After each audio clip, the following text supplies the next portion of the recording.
The Falls Count Everywhere podcast would like to mention our friends at the following. For the most intriguing wrestling stories and info on independent shows in multiple regions, nobody does it like We Talk Wrestling. Subscribe to Facebook's #1 interactive community for professional wrestling today. Pro wrestling on Tuesdays are a blast with the Wrestle Talk podcast. Join the entire crew every Tuesday at 7 p.m. as they bring their takes on the major circuits, showcase interviews with various indie stars, and news on the #1 fantasy wrestling promotion, the FWWC. Visit them at facebook.com/WrestleTalkPodcast and at WrestleTalkCast on YouTube and X. All of us here show appreciation and love to our first responders, military, and volunteers that help our nation as well as protect and serve us every day. Thank you for all you do. Get ready for episode number 173 of the Falls Count Everywhere podcast, as we welcome the crafty ring veteran who preys on fear with everyone he comes in contact with, and the newly crowned AIWF World Television Champion, Jax in Saine.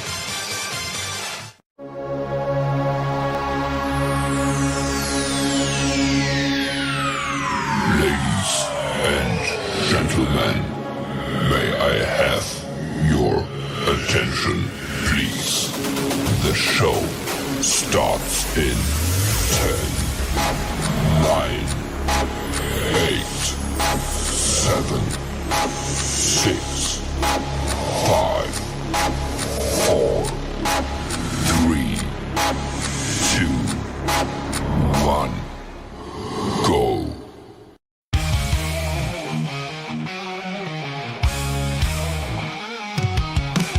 Welcome to the show, buckle up tight. Rough cut Rick will be in the spotlight. Sham City Mouse Smith breaking it down. Best wrestlers podcast in this town. Blood and sweat in every word. Echoes of the ring, haven't you heard?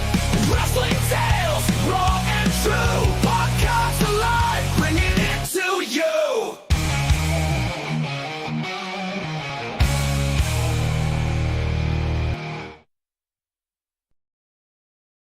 Hello, everybody. We're here once again. It's Sunday night.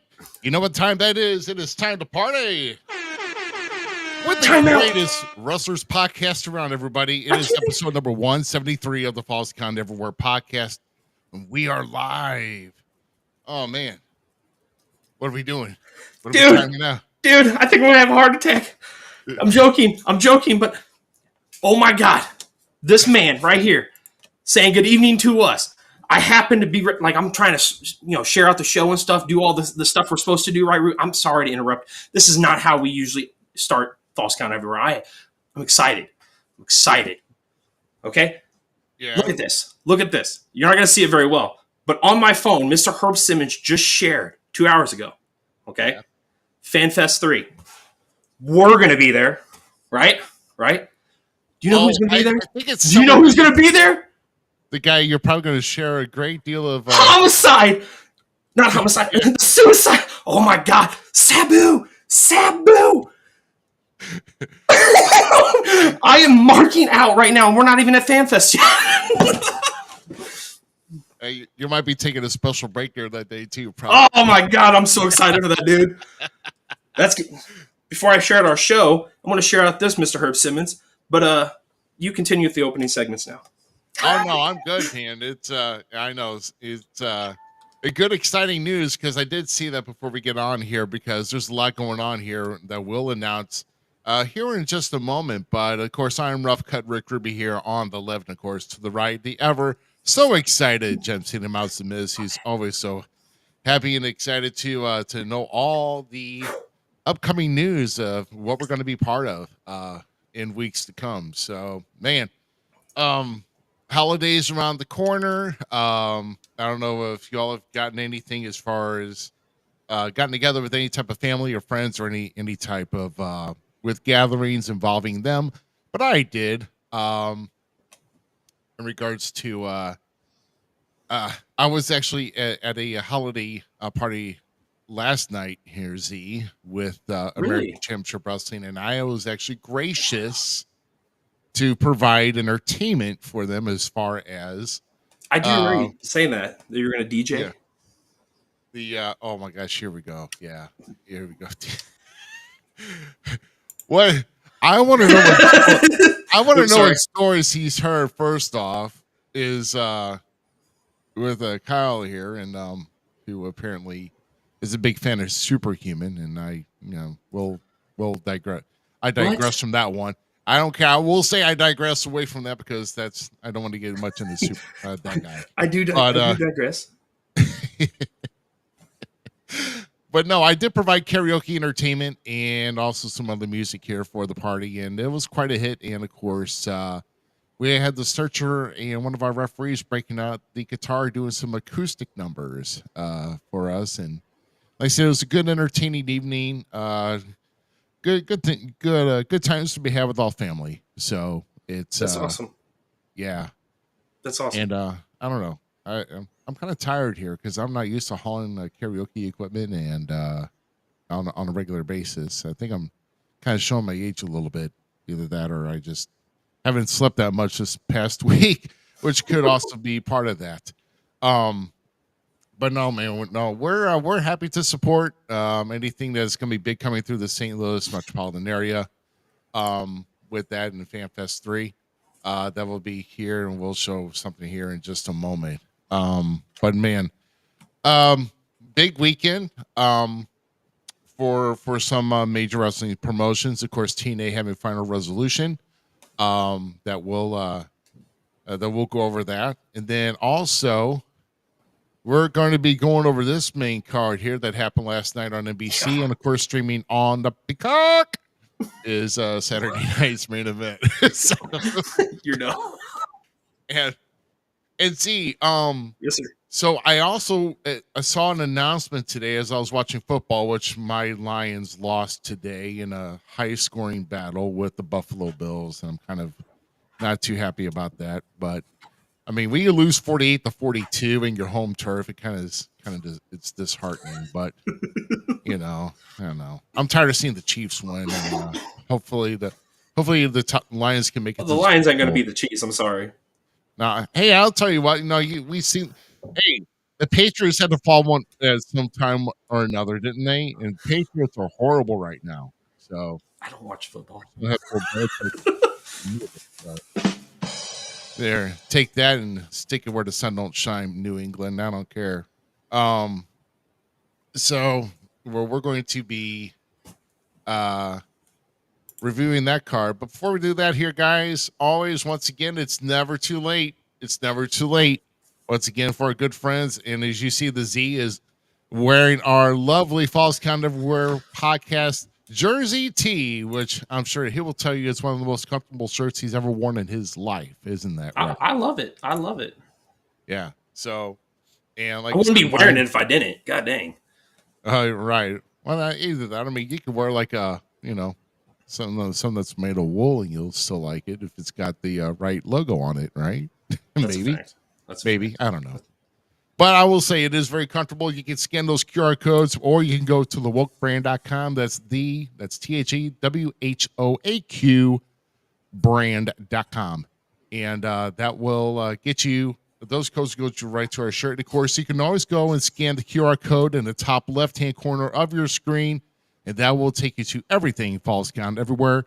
And of course, with the We Talk Wrestling's t-shirt as well, which that's also shabby too. I think it's definitely made of the same material. So these are comfy tees, guys. Go and support one of the best wrestling podcasts out there today, and also one of the best wrestling groups to talk wrestling out there today. So, Jason, shh. Bro, what is that? What? That is not even true. Shame. I think he's talking about me when you said it about me. Like, what about, I said it was a comfy shirt or I wouldn't wear it, and made the joke about wool. I'd probably wear a wool shirt too, though.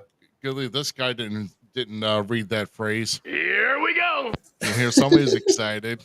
Good God. That's a good one. That's a good one. Speaking of which, in the Simmons family, once again, it's our Falls Count Everywhere will be at FanFest 3. Once again, that's May 16th and 17th at the Hilton St. Louis Airport. Right there. Not too far. It's like really across from the highway.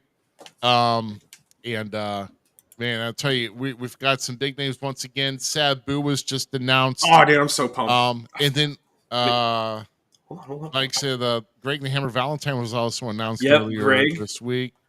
And I'm just gonna like go so over. we will catch up over the new year as far as what's coming on here, and it's talking about the new year and affiliating with SICW. We're gonna kick off a 2025. We just got word today that we will kick off 2025 with a special guest or featured guest that has strong affiliation with I SICW, cannot wait for that sit down. but is making waves throughout the entire country, and basically in all points. I mean, just traveling. I mean, this dude's had a hell of a road trip this weekend, let's just say. And I called him on the way back, and hopefully he's probably back around now, but we'll see. But we will make that announcement next week. Because next week is going to be the best of 2024 for Falls Count Everywhere. That's going to be our special. We're going to have all the guests come invited in. I mean, Austin Cage will be coming in next week. And we're also going to try and see if we get GQ to kind of stop in as well. It's good to see like I GQ said, again. and of course, even maybe some of our past guests, we'll see if they want to stop in. We're just kind of highlight, we'll talk, some wrestling here, but we also want to kind of reflect on what 2024 has been brought to Falls Count Everywhere. More names being inducted to the St. Louis Wrestling Hall of Fame. Yes. So that'll be coming this week here too. So we're, we're going to have quite a bit of ball. And then of course, we're going to take the rest of the year off and come back on January 5th with that here. So, in fact, I did see GQ last night. He did show up. We did talk about some things as far as things coming up in 2025 for him too. So hopefully maybe we'll get a chance to see him. But like I said, he's had a lot on his plate this year. Static, you're right though. You always got to have a good time to see GQ because GQ doesn't get the credit he deserves all the time. So mad props to GQ. Yes. So it was good to see him last night, and he could bust out a quarter or two on the karaoke mic. So I bet he's a diva up there. Oh yeah, he's the big diva. Sorry, GQ, don't beat me up. Girls just want to have fun, and it's raining men. And, he's probably going to kill me if he hears this right now. That's funny. Oh my gosh. Yeah, but as we we'll roll into more of our show here in just a bit. But right now, everybody, it is time for a featured guest to come on. So our individual here tonight is coming out of the Mid-Atlantic area, of course, around close to 9 years in the business. And 2024 has been really good for him, especially just recently capturing the Allied Independent Wrestling Federation's World Television Championship. And we got him with us here tonight. So, ladies and gentlemen, please put your hands together for Mr. Jax Insane. All right. Oh my God. Whoa. Dude. I thought we were talking to... Whoa. Where did you crawl out of, bro? The backwoods. So I guess playgrounds are banned for this gentleman. I'm assuming. I would think. No. No. No. He says no, but wow. Well, Jax. Well, I want to say welcome to the Falls Count Everywhere podcast. We do welcome you onto the show, and of course, you do have your lovely your manager, and of course, Jezebeth with you, and it's good to see you guys here tonight. And so I guess how's the last few weeks been treating you, man? How you been feeling? I know it's been a little bit since you've captured the title, but how are things going since then?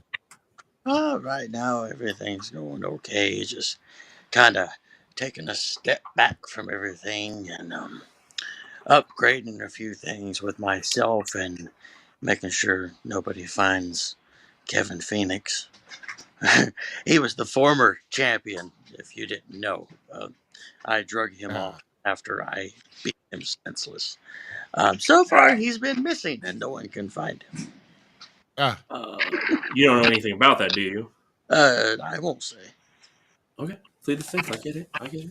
I mean, as long as the air's not checking for trunks, I mean, I'm sure everybody's okay, in that aspect. But yeah, so I'll go ahead and get us started here because we all have a starting point in this business. So first off, when you started to watch wrestling, what wrestlers caught your eye as your favorites to watch? And then what was the inspiration and motivation to inspire you to become a professional wrestler? I would say the one wrestler that really just inspired me and led me to doing what I do would probably be Kane. Kane, I was okay. gonna say Favorite Mankind. Kane. Okay, so Kane was one. I mean, I'm pretty familiar with Kane because Kane came up from the area where I've been in, at least the state I'm in. So I'm very familiar with him. Kane, Jake Roberts, Bruiser Brody, pretty much anybody that wanted to potentially, but not quite, beat someone to death. Okay. When I'm looking at Jax a little bit, does it kind of give you that 90s feel of the Dungeon of Doom a little bit? Yeah, dude, I'm getting a lot of like how maybe the chess master might be manipulating behind the scenes. Yeah. Taskmaster? I said that wrong. I said chess. Why do I always do that to him? Kevin Sullivan, Yeah. I'm sorry. Well, Taskmaster, yeah. He was the games master, then he was the Taskmaster, and then I know. Yeah. I knew how I was talking about. I just messed his name up. I'm terrified right now. I'm at a loss. Like I didn't know tonight was Hills Have Eyes and Friends. Lots of friends. You just can't see them. I hear them where you can't see. I mean, go hang with your voices, man. I'm glad you're here with us, though. Safe. Thank you. I'm nervous, and I'm on a screen, man. But as for your second question, what kind of pushed me into the business? It all started, well, a long, long time ago, before Jackson Saine was even born. I grew up with a dad that was drunk most of the time and a mother that just didn't care. And he watched wrestling every evening. And when his wrestler lost, he would take everything out on me. So I wanted to show him that I could win. And I did that by showing him how I could win. And ever since then, I made sure to show everyone, especially in 2024, that I could win, that I could be something. Okay. Yeah. Yeah, I could win and not lose. All right. Well, I mean, I know. I hopefully I didn't kind of trigger anything here from asking that question, but Okay.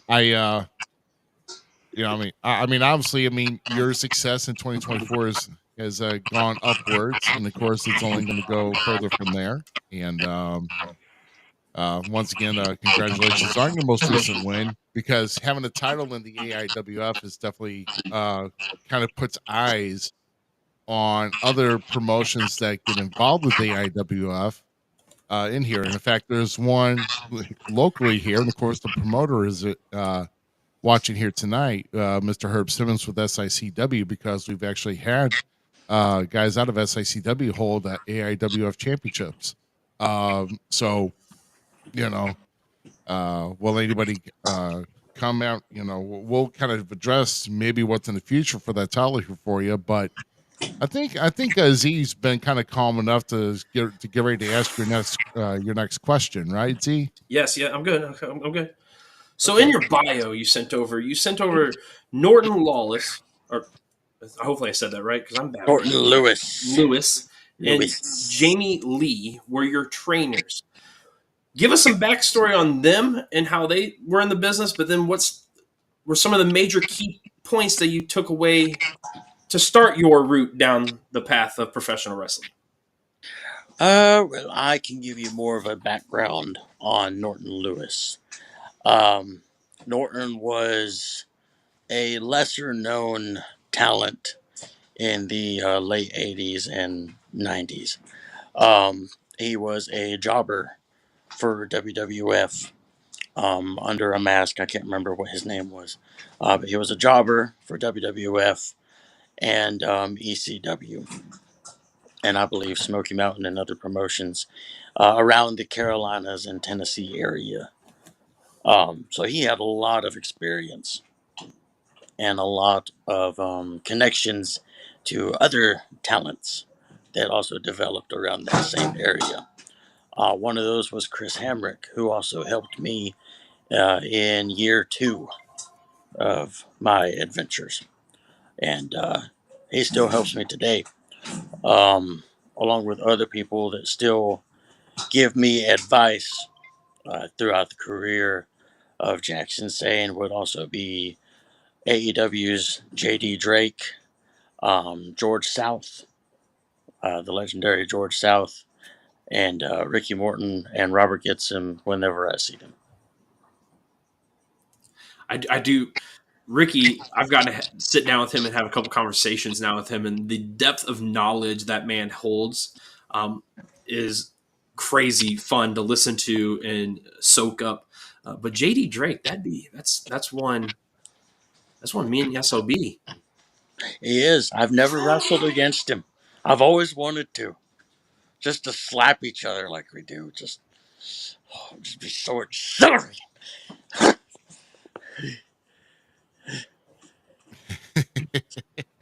So, what were some of the major key elements that you've implemented in your career from these gentlemen that have helped mold Jack Insane? I would say probably to put more of myself into the character of Jack's Insane. Because everyone else seems to go for the generic Miz ripoff or John Cena ripoff, or my favorite wrestler was Eddie Guerrero, so I'm going to flip over the top rope. I chose a different route. I wanted to be gimmick driven because no one does gimmicks anymore the correct way. People do it half-ass way. I don't know if I can curse on here or not, or if you guys qualify that as a swear word. But a lot of people don't do gimmicks right, in my opinion. With me, my goal, and I sent this in on my bio, is to make children cry. And I was taught how to do that by just throwing myself out there and seeing what works. Oh, you've thrown yourself out there, buddy. Hit a couple trash cans or two. Yeah, you saw that, didn't you? Yes, sir. Yeah, I've seen you throw yourself at people. You are quite you, person. Yeah. Yeah. Less wrestler, more me. That's what I was taught. I like it. You keep doing you. I can't. Yeah. Well, so I mean, obviously, you had to come to a point where you are right now, Jax, and I'm kind of looking before maybe possibly getting into where you're at now, because most guys that are trying to make it in this business trying to get opportunities to other promotions or even get exposure on a higher level. Say for instance, you did mention you were on Impact a few times, and then even you were on Ring of Honor's show, even working security. Yes. So, kind of explain any in-ring worker that may be watching this program, how important it is to do your best at these chances and what possibly could come from it. Well, the way I got my spots with those companies, with Impact, it was to be friends with the right people. Be friends with people who actually know something. My connection was Bob Keller, Okay. Carolinas. With Ring of Honor, that was a luck of the draw to become security for them for that one show. And it turns out it was a pay-per-view. I didn't even know that. I just showed up. And that's what you do. Show up, offer to help. If they say no, find some way to help. Don't take no as an answer. If they say, yeah, help, then you bust your ass. You do everything that you can to help, and you do the best of your ability. And have your gear and something solid black. Be ready for anything. Even a referee, do whatever you can to get a spot. It doesn't matter what it is. Just show up and help. There you go. Absolutely. And then, like I say, you never know what could come with the opportunities. Like maybe, say for instance, like even, guys, I'm trying to think of. Well, I mean, I know that Ethan Page. What was another one? It was Austin Theory, maybe possibly Z. Because I'm thinking of like guys extras in NXT that were.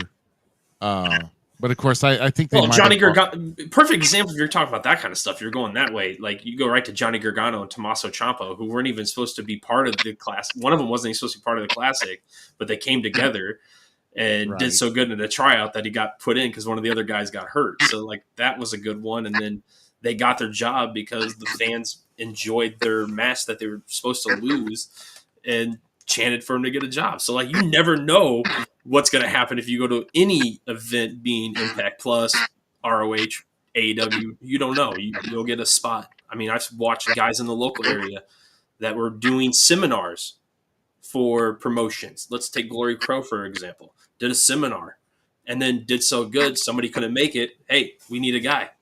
You never know what's going to happen. You never know. Just be ready. Exactly. Now I heard about bringing your gear, but I think that's just me as a vet if they want you. But if you're somebody new, then yeah, that's also a really good tip of just making sure you have something all solid black. Don't have nothing that stands out because then, you be security or even something that maybe like something backstage, any type of role backstage, basically to not draw attention to yourself. So that's really really good. I mean, like I said, there's always something new I can think about, and I just don't think about it. Wear something solid, all black, so nothing draws attention away from what's supposed to be drawn attention to. So don't draw attention to yourself. So that's really good. Really good point. I really do like that. That's a really good tip. So, man, so something new to pass along to masses who haven't heard this before. So, especially somebody new, and of course, I work around with a bunch of new talent too. So I think I'm going to have to steal that one if you don't mind, because that might help out quite a bit for the guys that are trying to make it here in the business. So man, yeah, good answers on that one. Love it. So one of the particular, you've already touched on it actually tonight already. So one of the things that stuck out in your bio to us in particular, and I watched it when I was going through footage Ruby sent over, who we're interviewing this evening. So I do my due diligence, go watch a couple matches, see if your promos, all that kind of stuff, and see what you're presenting us. And one of the things that I saw in the videos, and you've already mentioned, is that you like to scare the kids. They're your main targets. Does this stem from the actions of mom and dad till now? Or what drives you to go after the poor innocence of our nation like you do, Mike Dude? I would just say to really just entertain myself. Because there's nothing that brings me more joy than being able to watch someone else cry because I'm winning. So I would say, yeah, it might have been a rub off from old dear daddy, because he made me cry when his hero lost. So why don't I get him and the rest of the world back for making me cry over their heroes losing? So why don't I make their hero lose and watch them cry while I laugh and enjoy myself? Wow.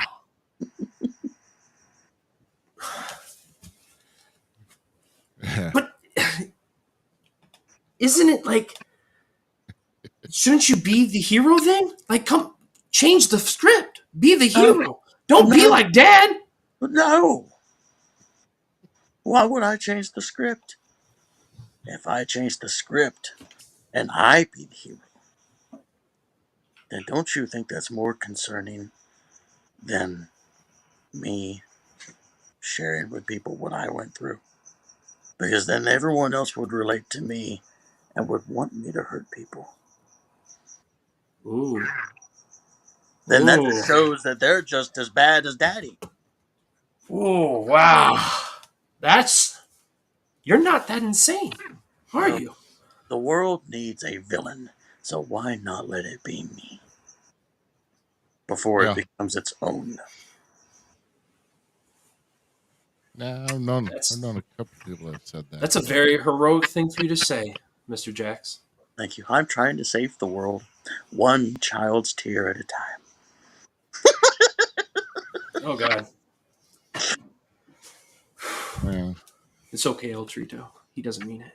Well, I'm almost kind of wondering what's been the worst case of like what child, like what was behind the story of like one child crying the most tears that he's ever seen. You know, it's like I'm just kind of wondering what channels him and what does he do to make these kids cry though? That's the thing. I'm just kind of wondering, you know. Well, some of the acts that I've done. Well, let's see. I wrestled my trainer one time, and after I tried to break his neck, I wrapped a chain around his throat and drug him around the side of the ring.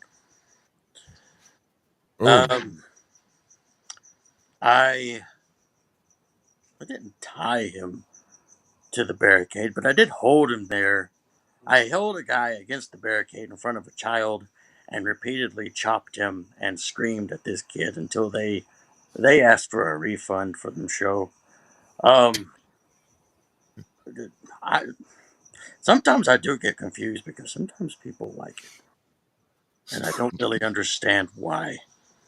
But it's all right. Yeah. He did say he drug his opponent, allegedly drug his opponent to an allegedly disclosed location after winning the TV title. You're using attorney terms now. You're using air quotes like an attorney. What the hell is going on here? Hey, don't judge me. What the hell? Allegedly, I'm just going with my new hero because he's really the heroic one here. If you think about it, like he's not far off. You should wake your kids up and watch him before they go to bed. See. The funny part is one of them is watching right now. My God. Oh, shoot. Well. And before we continue real quick, actually, I highly recommend anyone go out and find this man and watch some of his insane beatdowns because for a big dude, you can move actually pretty well. And you can see where some of your, like, I understand why you said Kane earlier. I really do. Like your actions and your mannerisms in the ring when you're hitting, I can see your proud poppy there, Kane. Your true poppy, I guess. Because he's a hero. Yeah. But yeah, the mannerisms, great stuff. Great stuff. Thank you. And I would also, before I go into my next question, like to thank this gentleman for not doing another information of one of the many characters off the Kane gimmick. So like, we can have Insane Kane or stop it. I thought about doing Jackson. No. Or That's or funny. like the popular cocaine, or Oh God. anything like that. I mean, Just like the man himself, Glenn said, we yeah, do not we do not condone right. cocaine. But I'm sure he wouldn't mind condoning insanity. So Yeah. I'm sure of that, because I mean he's done some crazy things in his time. Um, so once again, this year 2024 is getting ready to round up. You've had a lot of great success here inside the ring. Like I said, you mentioned before, defeating Kevin Phoenix about a few weeks ago for the AIWF World Television Championship. And now also before that, you also won the Haliatsko Memorial Tournament, if I'm pronouncing that right. If not, if I butchered it, Yes, send you're your pronouncing it complaint. correctly. Send your complaints to gemcitymouth@gmail.com. But I butcher everything when it comes to words sometimes. but other than that, so I mean, so now you're hunting something, but now you're going to be the hunted because you got that television title on you now. Do you already have a list of wrestlers that are lining up to challenge you for it? The only list I have is a blank one to start writing down people's names that have tried to take it away. Okay, Hmm. right. So, are you prepared to hit any AIWF territory to defend your championship, or Hmm. Well, right now, where would you like to defend it? anywhere that is a little closer, because I have two little Jackson Saniacs that are in the bed right now. Ah, And it makes travel a little difficult, especially when you're a little on the backwoods side of things. there you So go. maybe All right. kind of the east side. Is it the east side? Yes, the east side of Tennessee. Um, North Carolina's pretty open. South Carolina, maybe the north part of Georgia area. There you go. That's still a pretty big area. Yeah, that is. I mean, that is. But like I said, you know how many I was just kind of wondering because the AIWF has a lot That's of all over. territories in the US. Yeah, it's all over. So, you know, like I said, there's one here in the heart of America, heartbeat of America, the gateway to the West, where I'm at. So, St. and, Louis, wanna go? yeah. So I mean, that seems logical to me. So I mean, I guess you're just making a list of people who you beat. So I guess you've already started on that list. Any upcoming beatings that you know of are on the schedule? Right now, no. Because where we're at, we get very bad winters. So I am waiting until probably towards February to start running around again. That and it gives my body time to heal so I can actually and properly dismantle people. Yeah, you're the champion. Take your time. They got to come to you anyway. Yeah, Roman took his time. Why can't I? There you go. I like it. True. So it's still your turn, Ruby. I know I kind of hijacked. Oh, it is. it. All right. Well, I mean, I've already, he's already lining up people to defend, and he's already said where he's going to defend it. So, I mean, that seems reasonable for me. So, So then yeah. in this time off, then we'll go into my next question. This time off coming up, you've already starred in some a movie that award-winning indie film called The Devil's Daughter. Sorry, a Harley Quinn story. And then you got an upcoming film too coming out, right? Or in the works of one? Yes, we have. It's actually been sent to the distributor now. Nice. What's that one? That one is called Your It.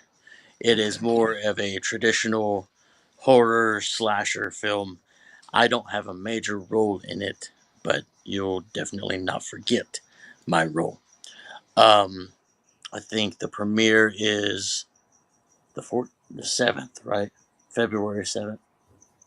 I think that's the premiere, and it should release shortly afterward. Yeah, I think the 14th is our anniversary. Yes. So in The Devil's Daughter, Harley Quinn star, you actually had a major role. How did these roles come about, and do you see yourself doing more of this within lines of professional wrestling and acting? We know some of the big guys do it, so why not us? Yeah, I do see some future films in the works. I've talked to 3 different directors about being in future films. I cannot talk about any of those films, but right now everything is being talked about privately. Well, yeah, I've been in 2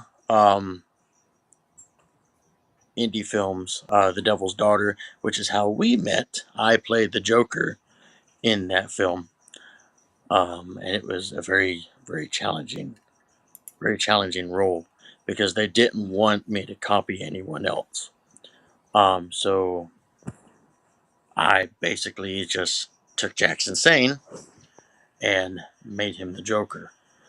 So it's very different, um, very different take on the character.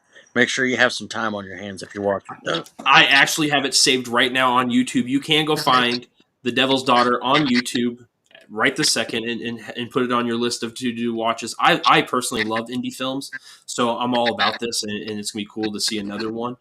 So I'm excited about that. You said you met your wife there. What role did you play, Miss, in this film? I was young Harley, so Joker and Harley. I kind of had it wasn't a major role, but it was an important role, put it that way. Mm-hmm. So I was high school, college Harley, which showed how Harley, like her past and what made her go crazy. Interesting. I can't wait to watch it. Actually, I really am excited to sit down and give it a watch. I was also pregnant during filming. Wow. 10 for it. That was rough. I will say that it was very well, rough. Yeah, because shooting's a long time, and being pregnant and shooting, girl. High five to you. High five to you. Wow. So I didn't realize both of you were actually in this film, or you both are still pursuing some type of acting, which is really going to mean it's basically kind of wrestling and independent film acting are kind of, the common thing is here, you're pretty much working your way to making something bigger, mm-hmm. So, I mean,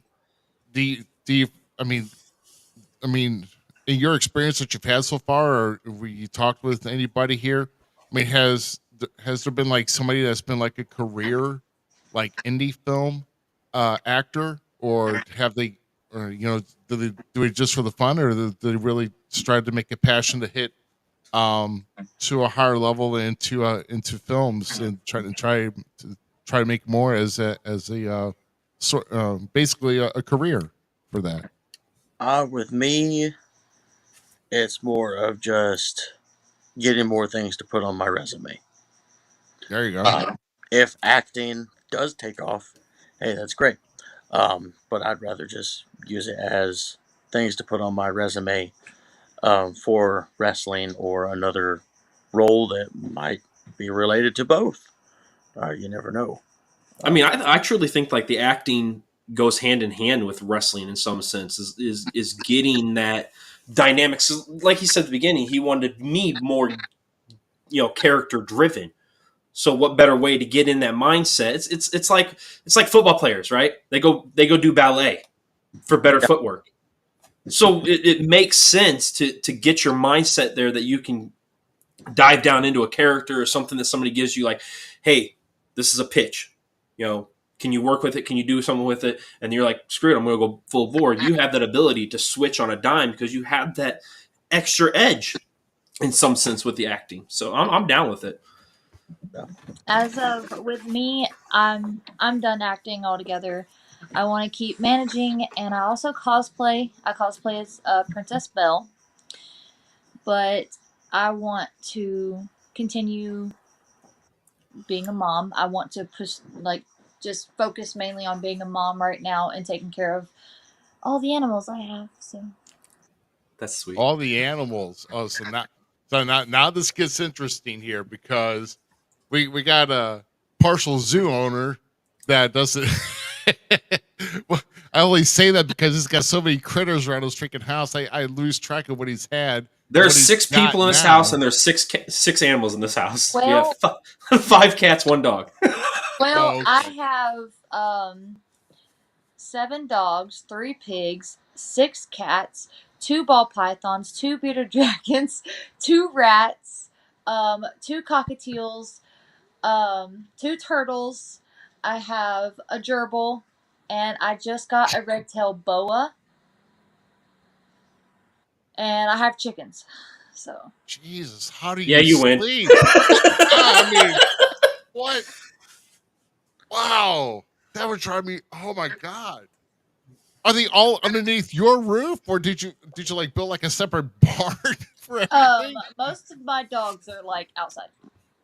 Oh, The only one I have inside is a service dog. So yeah. That why I got 3 dogs, but they all stay under this roof. But I'll tell you about they drive me mad every day.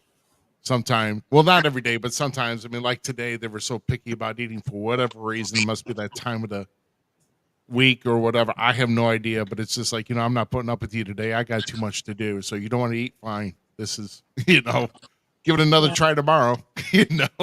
We'll see. Oh man, God, cockatiels, rats, 3 snakes. Oh my God. yeah, I have I just got a red-tailed boa, which he's a babe or she. Her name is Charlotte. I'm pretty excited for that one because she's going to get huge, and I cannot wait to take her to the ring with me. Wow. Oh my gosh. I think and me and Z are familiar with a snake called Charlotte, and that's the one to put Jake Cargill through a windshield. So I think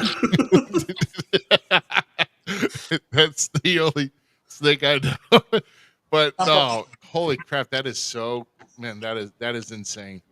Yeah, so see, we got nothing on them at all. No, they when it win. comes- They win. We don't even hold a candle.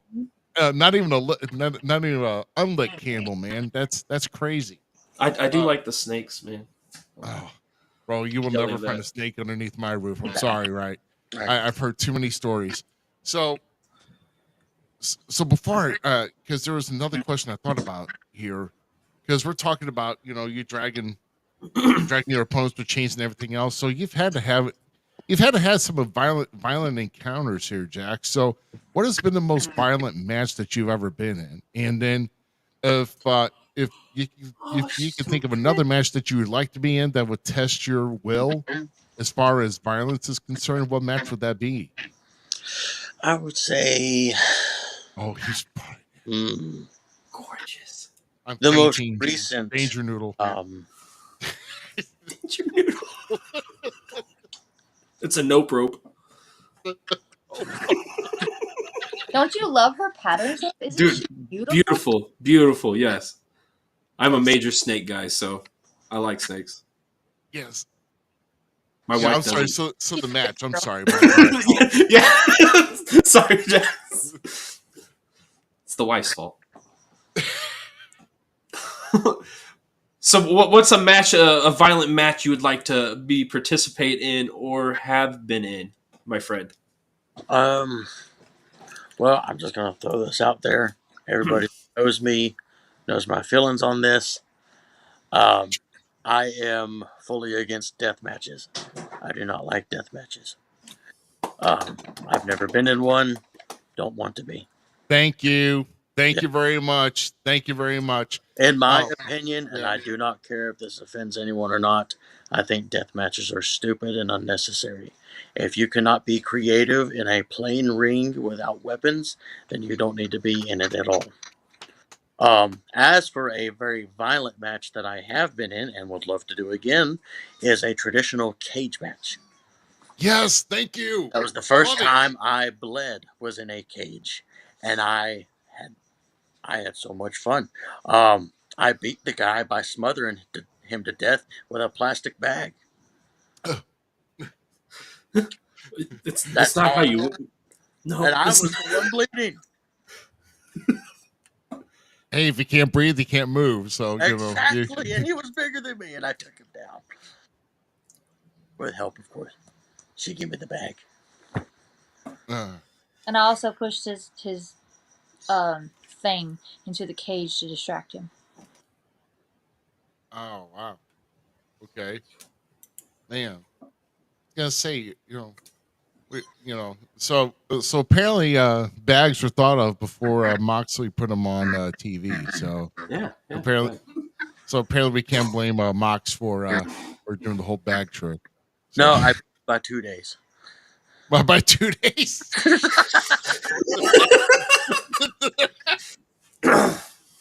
That's good. That's good. That's funny.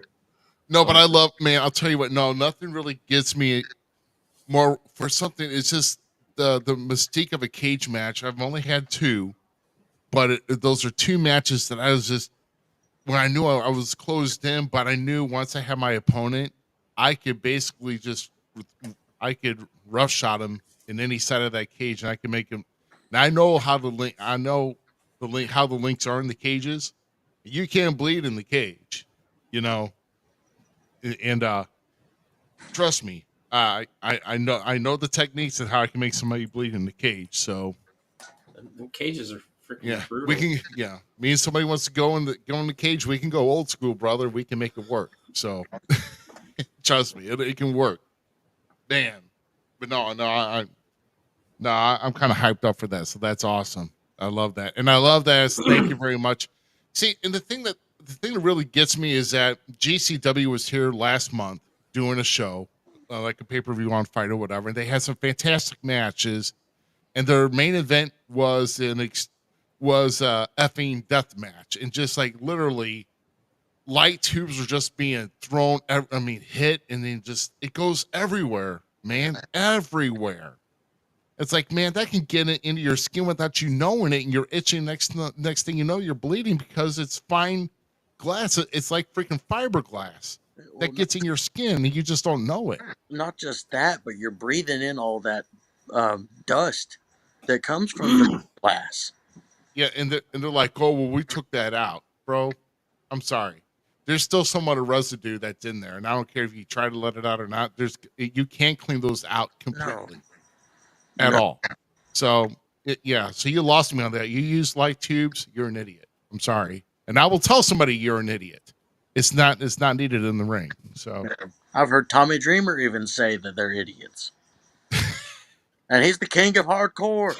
I was gonna say he's kind of one of the idiots too out there. Like he's done some crazy stuff when it comes to weapons. He has, but he don't play with light tubes. Yeah, it's just this. I like a good like Texas death match, though, and if it's done right and the story's there. But yeah, death matches just take it too far for me. Wow, yeah, I know, and I think I can't go no more than more violent than barbed wire. Some people have done razor wire, and I'm like, you're just really asking for trouble because those can get in deep, and that's really unnecessary. I've seen razor wire before, and I'm like, bro, I cannot watch any more of this because I know how deep it could cut. So, yeah, but no, yeah. So I mean, I hope to get another cage match in before my time's done in the ring. So. I'm all for it. So looking to have some fun. So I think my last one would be, like I said, we're coming to a close here. So we're looking ahead to 2025, man. With you having a television championship and everything. Have you thought about any goals you'd like to set for yourself for this upcoming year? What you would like to accomplish in the world of wrestling? And if so, what are some of those goals? Well, I would say one goal is to successfully defend the AIWF television championship throughout the whole year and to really leave my mark on that belt. Dude, I like that goal. Yes. I like that. My second goal We are returning to Greenville, South Carolina for a promotion that I cannot name right now. Just because I want to keep it a mystery. And I want to just walk in there and just shock everybody. But I would say our goal with that promotion is to not only terrify everyone there, but to make sure that they never forget that we were there and that I was there at the very beginning of this promotion. Mm, I've forgotten that part 6 years ago. interesting. Man, that's awesome. So that's my Have you had a chance to get out to? I mean, I know they had it not too long ago, but with if they have WrestleCade again, do you have any interest in seeing just even to attend it to see if you can even get on the card or? I would love to attend WrestleCade. I went last year and the year before, right? Mm-hmm. I think. Yeah. I don't remember. Last year and the year before. Last year, I actually got to meet Kane, which was awesome. That would be cool. But I would love to be on the WrestleCade card if they are open to it. If not, that's fine. Just tell me what I need to do to prove myself. And if that doesn't work, then I will just show up. And you know I will. Yeah.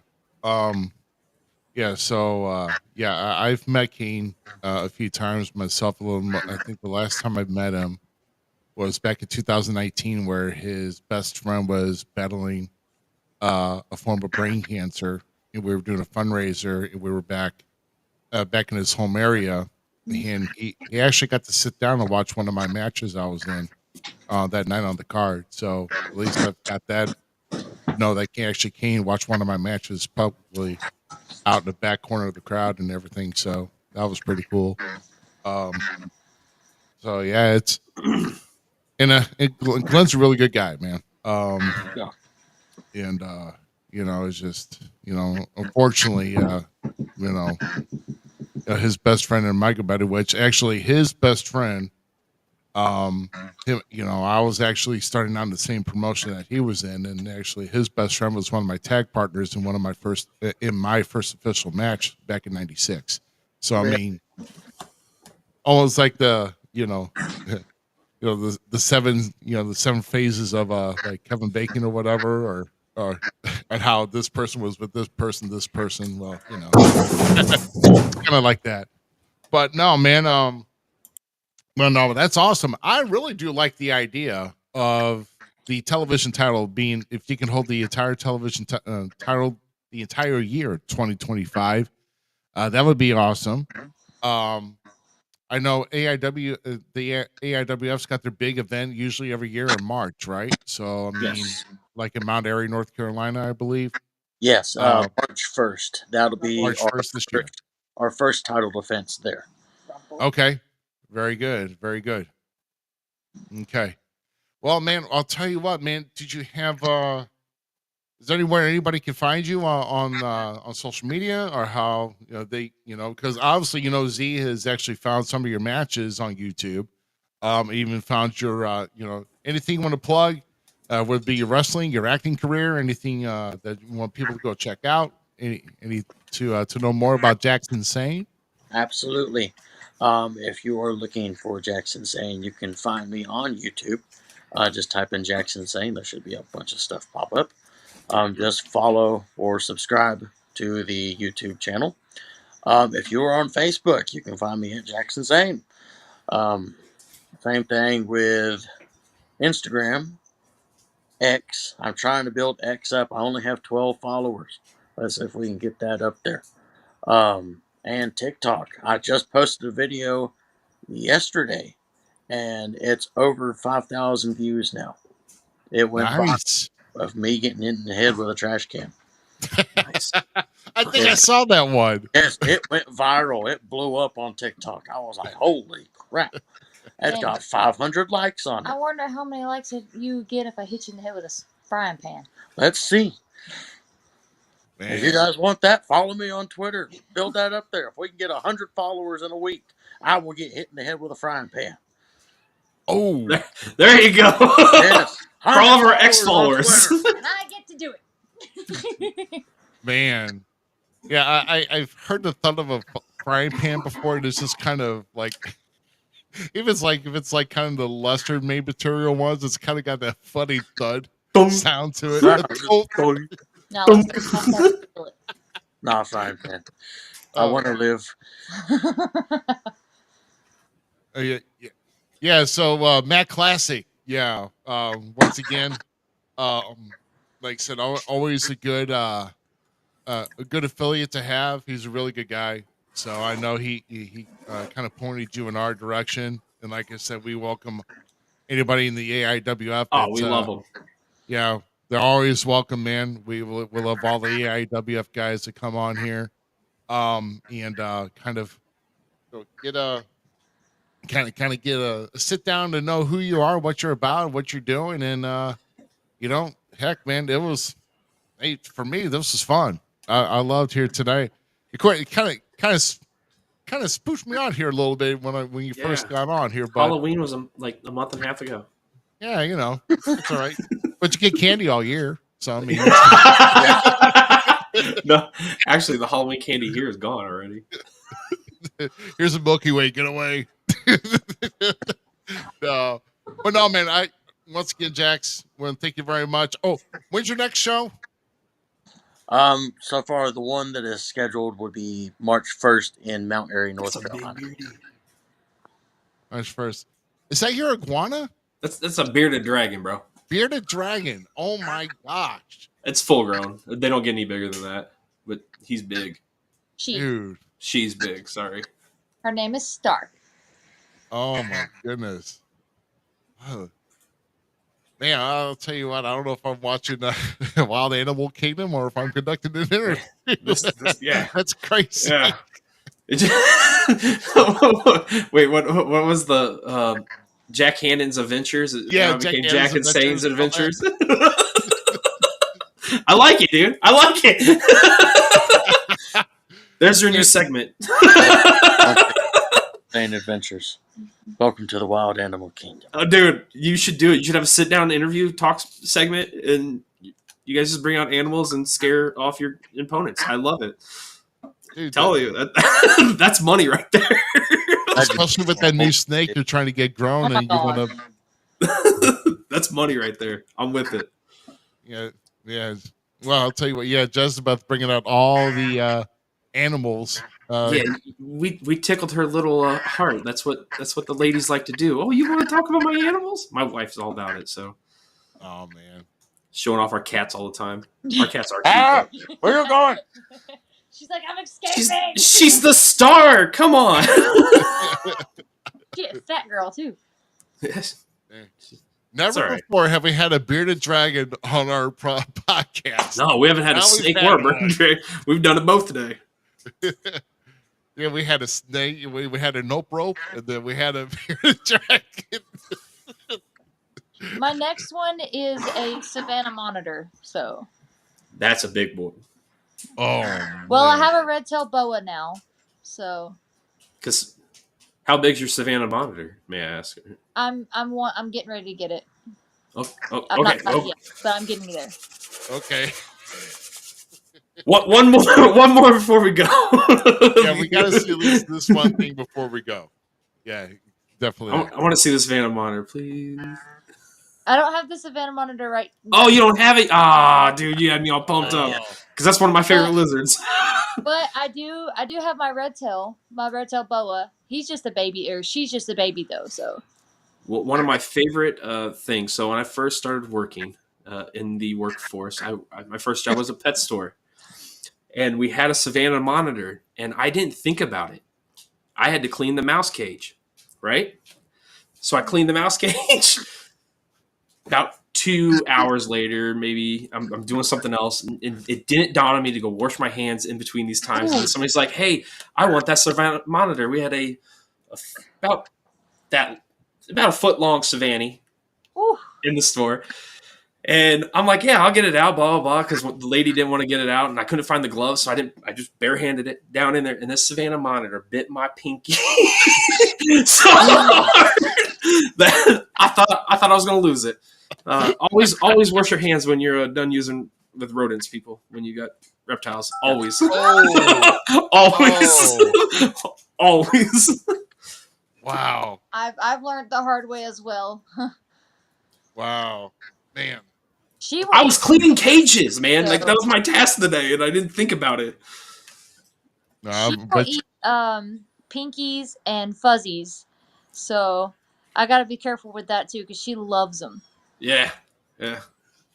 I know you're not supposed to, but that might be a reason why she's fat. But oh man.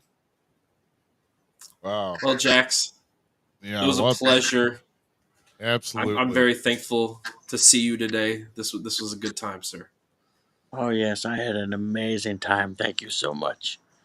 All right. So, Jessabeth, Jackson Saine, we thank you once again. Tell the good people about us.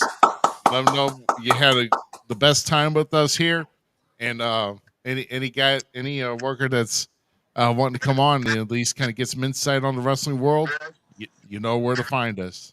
So, thanks again, guys, man. So you have a good night, okay? All right, you too. Thank you. All right. Bye, guys. So, man, I'll tell you, man, that was a really good segment. That was fun. Here. Yeah. So, buddy, before we get into our next segment here, we didn't tell anybody about this, but we are bringing in our good buddy that's been sitting quietly here, Mr. Austin Cage. I'll applaud for you, Austin. I'll applaud. Trust me, there's a couple of within the last 10 minutes. There's a couple of things I wanted to comment on, and I was just like all those animals and shit. I was like, nope. That's too many. No, the fuck, I'm not. That's right. You're not a snake guy. I saw the face in the palm, so he's a major note rope guy. I'll just sit back 10 feet and watch. Yeah. Well, before we get into our next segment here of the night here, we are going to dawn us here because we've had quite a bit here throughout this year. And we're going to go ahead and get into our next session here. This is some of the best we've had so far of wrestling's gold memes, everybody. So let's get to it. There we go. It's wrestling's gold memes, everybody. The damn Miz, bro. That's still one of my favorites. The Miz is the Rock. That shit was gold. God dang, that stuff was funny. So no, I'm trying to be so creative here with doing some updates on some artwork here. The Shockmaster, and round up the foursome, the Gobbledygooker and Bro McMahon. So it's.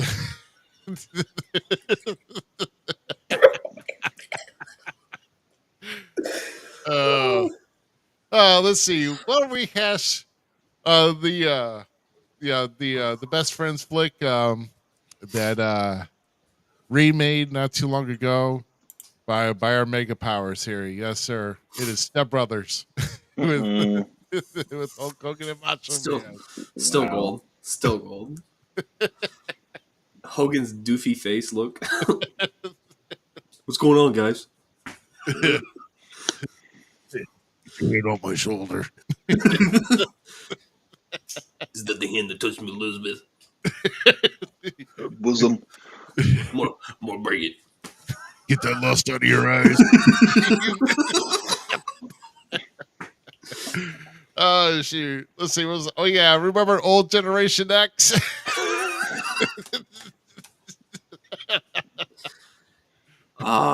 So good. Triple H is cracking me up. Yeah, I think maybe they figured out the snappy chats and the TikToks by now. You think?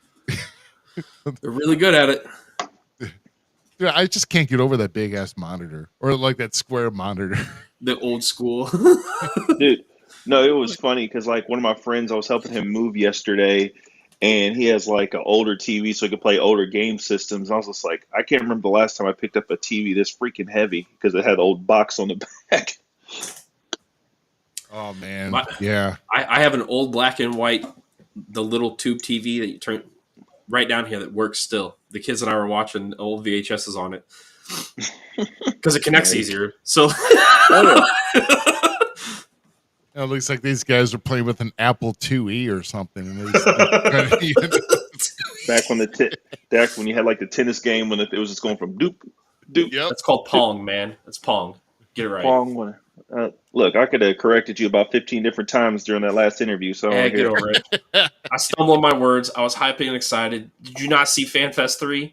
Sabu, come on. Like, how can you expect me to share out a show and then I come across Sabu's becoming a FanFest 3? Bro, dude, come on. I can't be, look, with Sabu, I can't be as excited as I would think I would be because I worked a show with the guy. When I walked in the locker room, his head was shaved off. I didn't recognize him. He was passed out drunk on the table. That's fair. Hey, you want to come down and kind of rehash that story? You know? I mean, hey man, we're still trying to get a good group together for our assemble cast. So you know, dude, it'd be fun. Yeah, you know, you'd be missing out. I'm just saying, man. You'll be there. Next one. Let's see. Oh yeah, a hole in my sock. Hole in my sock that I didn't notice, and yeah, my big toe. Oh wow, classic. You were just solid Shockmaster on the classic. Yeah. It's okay.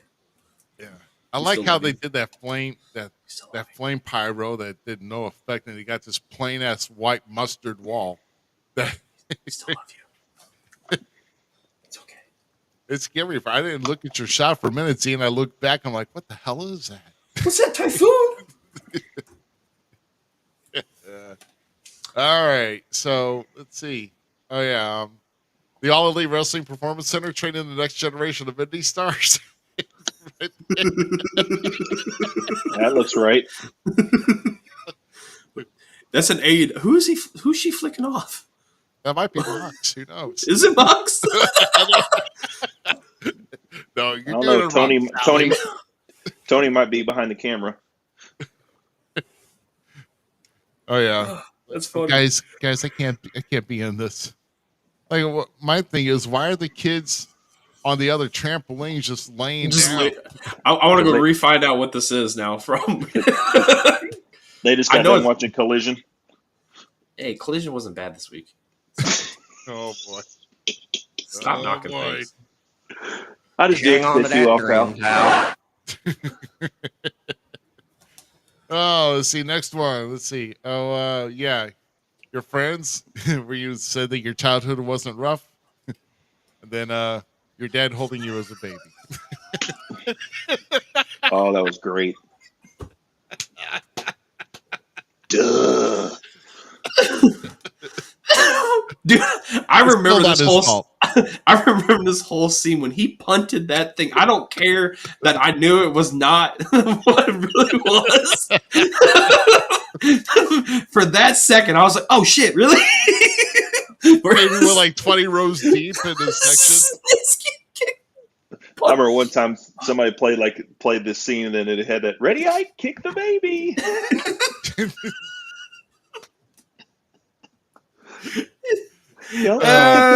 Baby. That scene, Nick. Hey, you seen one of the best commentator managers out there today. Yeah, man. We'll be hitting more on Midwest Wrestling Coalition probably the start of the year, which I know they're on January 11th in Godfrey. So, yeah, unfortunately, I know I got other commitments January 11th here, so you know, it is what it is. But no, what was the next one I had? Oh yeah, this is the last one. I think Brett looks like he just let one rip, and the woman behind it smelled it.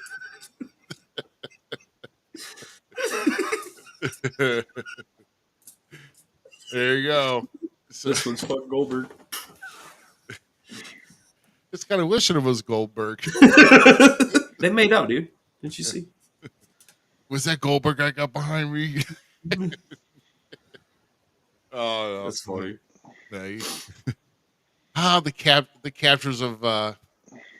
So yeah, so that is this week's wrestling gold memes, everybody. And all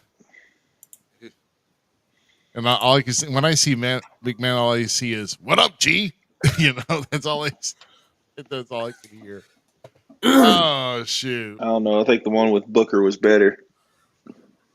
Oh, yeah. Wait. When Booker said it or when he said it? Wait, what? When Vince said it to Booker, then Booker Oh. like, tell me. Tell me he did. Booker T's a freaking damn genius. Shoot, man. So give me 1 second here because I got to fix some things here before we go to our next scene because I totally forgot about that. So yeah. Oh, good Lord, excuse me.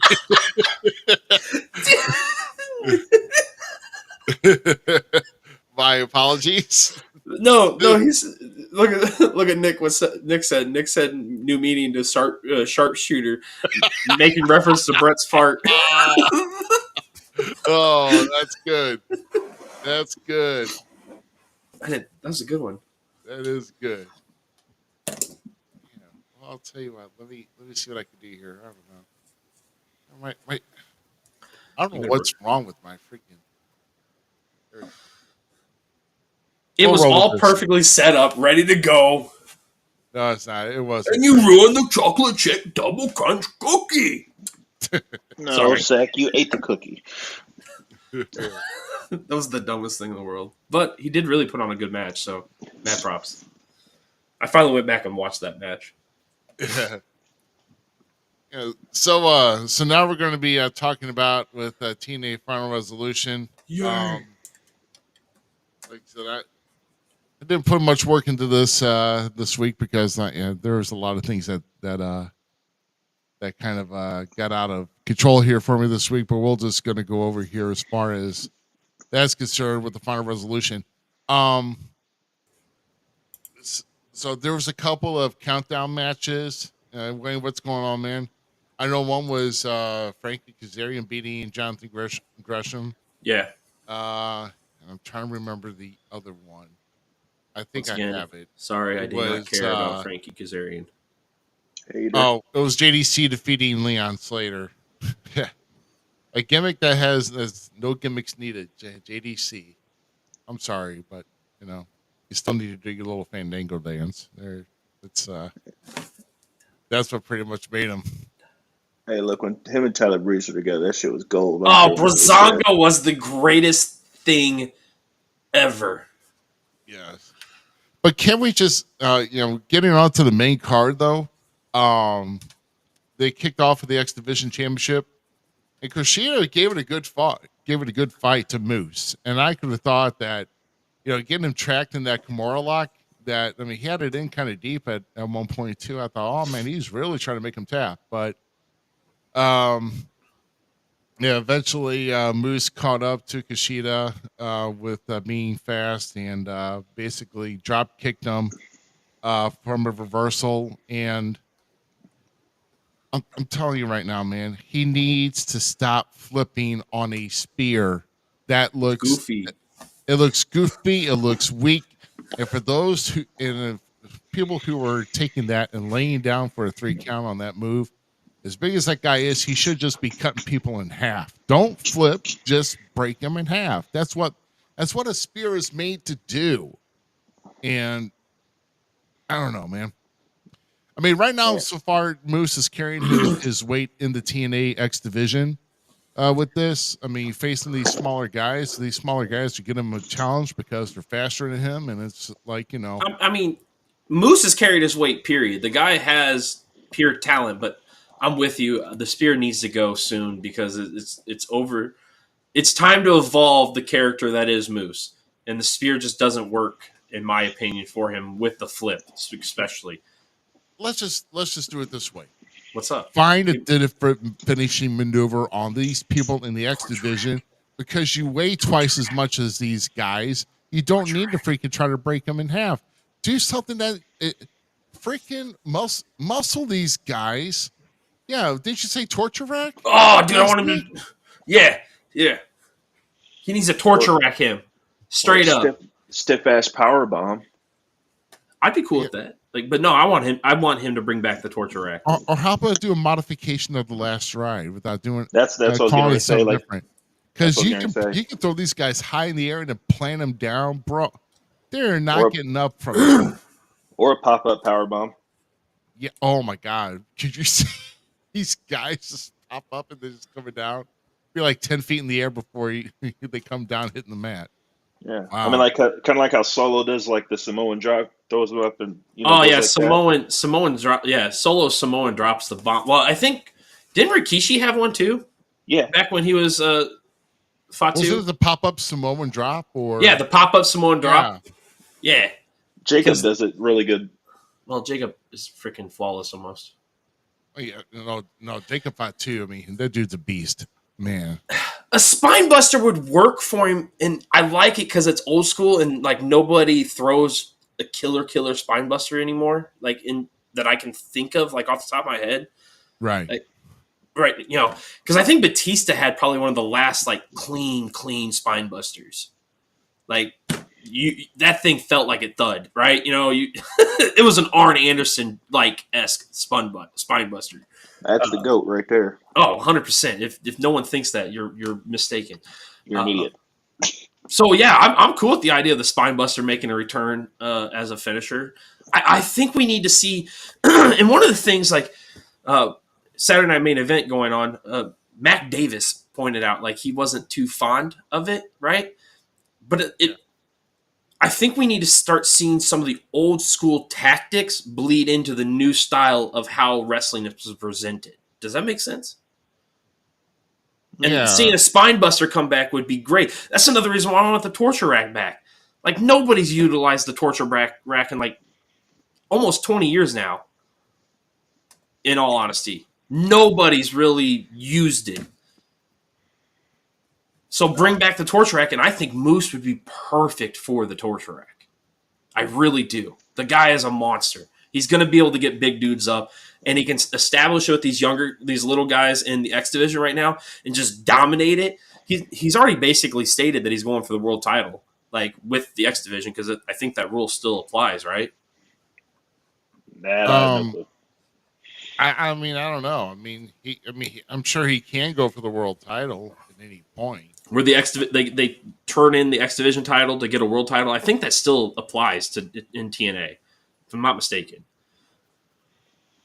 I mean, I would use it. Absolutely. I think there's no reason why you can't. So I mean, yeah, a good power bomb, a torture rack. Moose needs to reinvent. I'm done with the spear. And great match though. Overall, it was a good otherwise, match. I mean, I know we're kind of getting on the boat on. I digress. On Moose here, but yeah, kind of get our drift here. So, so what was the? Oh yeah, so the next match was a triple threat match. It was supposed to be a tag match with the Rascals, Sammy Callahan, and PCO against Jake something and Hammerstone, but apparently Hammerstone could not make it. It almost makes me think that he has a legitimate injury with Hammerstone because he did not show up at the pay-per-view. So it was Jake something by himself. Rascals ended up winning that one. And actually folding up Jake something on a couple different a couple tag team moves that the Rascals performed. And so I don't know if that's going to get him toward the World Tag Team title picture, but let's just kind of hope that anybody that wants to do that gets toward the World Tag Team title picture. So let's see here. Whoops. Yeah. So I mean, I don't know. Here's another thing I wanted to think of because I was looking at PCO.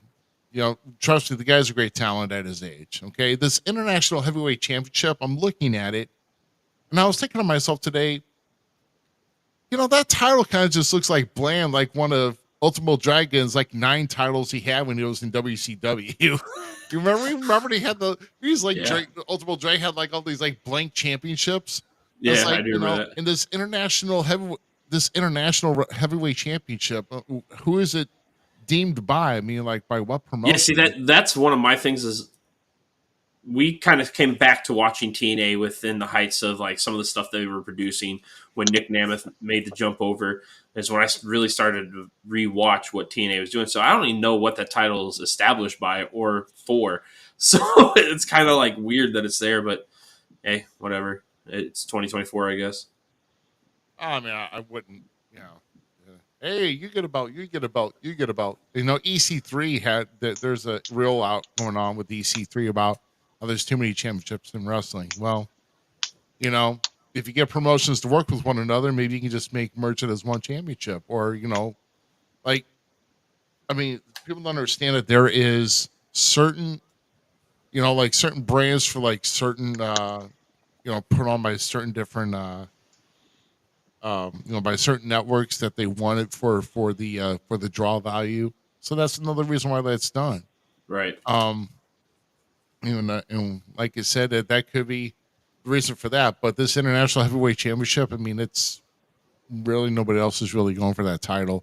It's like kind of an accessory title. It's like, hey, it's kind of like a trade, like you want to get this player, but then you also got to get this player to go with it. And it's like, well, I really don't want him, but if you want this guy, you got to have it. It's like, okay, crap, I'll take it, and then you try to sell it off to something and nobody wants it. So it's like, I don't know. But that was just kind of my pet peeve today. Of course, today has been kind of an off day and I've been looking for things to target. So I'm not really in the, and, kind of in a critiquish mood when it comes to that. So, but no, either way, and then of course we get this number 20. Anybody knows what this number? Do you know what this number 23 is about? Dude, I can't figure it out. I don't get it. So hopefully, I think the next show of theirs is the 23rd, right? No, that's Monday. No, that's. I have no idea. I have no idea. I don't understand it. And it just says it's the number 23. It's the number 23. It's the number 23 or something like that. I'm curious to see what happens. Yeah, I don't get it. What I do. Yeah. Oh, there it is. I fixed it. So the next match was it was Ace Austin defeating Trent Seven, and pretty good solid match there. Gosh, I mean, these guys were kind of kicking out of a lot of big moves, but Ace Austin did happen to pull up with the victory over Trent Seven, and I don't know. Kind of weird seeing Trent Seven with just like long hair. It's just like he doesn't have like Mystique and Mustache Mountain. He just like he looks like one of Rhino is changing in wait. What was that? Rhino is changing in name to 23. So it's Rhino, you think? Are you sure, Texan? I mean, because he has said some like cryptic things online, so maybe, I don't know. I haven't been following along with it like too hardcore, but yeah. I don't even know where the 23 thing came from because I've watched the last like month and a half of TNA, and I just remember it happened on this last episode of TNA, and then this one. I don't remember it happening prior, but I mean, I don't get it. We'll see, man. Because I mean, if it's Rhino, that's gonna be kind of interesting. Because Rhino's been Rhino for how long now? Maybe 23 years. Forever. I don't think he's been anything else. I really don't. So Cheeseburger Eddie too. Cheeseburger Eddie. Okay, he's just playing. No. Don't be messing with me like Rhino's just Rhino, bro. Stop it. You can't. I know his time's coming in because he said. I thought he was supposed to be. This was supposed to be his last show, but yeah, I mean, I know he's always been like a big name, but I think it is about time for that boy to hang up his boots. Oh, Rhino. Yeah, Rhino. Rhino's a damn legend, if you ask me. He's one of the, and that's somebody that can put a gore down. You know what I'm saying? Do it right. Yeah. So then you got like what Tasha Steeles versus no, it's Jordan Oh, Grace it's Jordan versus Grace versus yeah Rosemary, Rosemary, they which want to was an say okay that, match. yeah, it was okay. I mean, it could have gone longer, and they could have actually gotten better. I'm giving Jordan Grace the victory by DQ. Because the referee got pulled out by somebody who was in black clothing and in a hood, but ended up revealing themselves and ended up being Tessa Blanchard. You could heard Uh, people yelling it in the crowd even before she took it off. oh, yeah. Well, I mean, you can hear them in the crowd because it's well, yeah.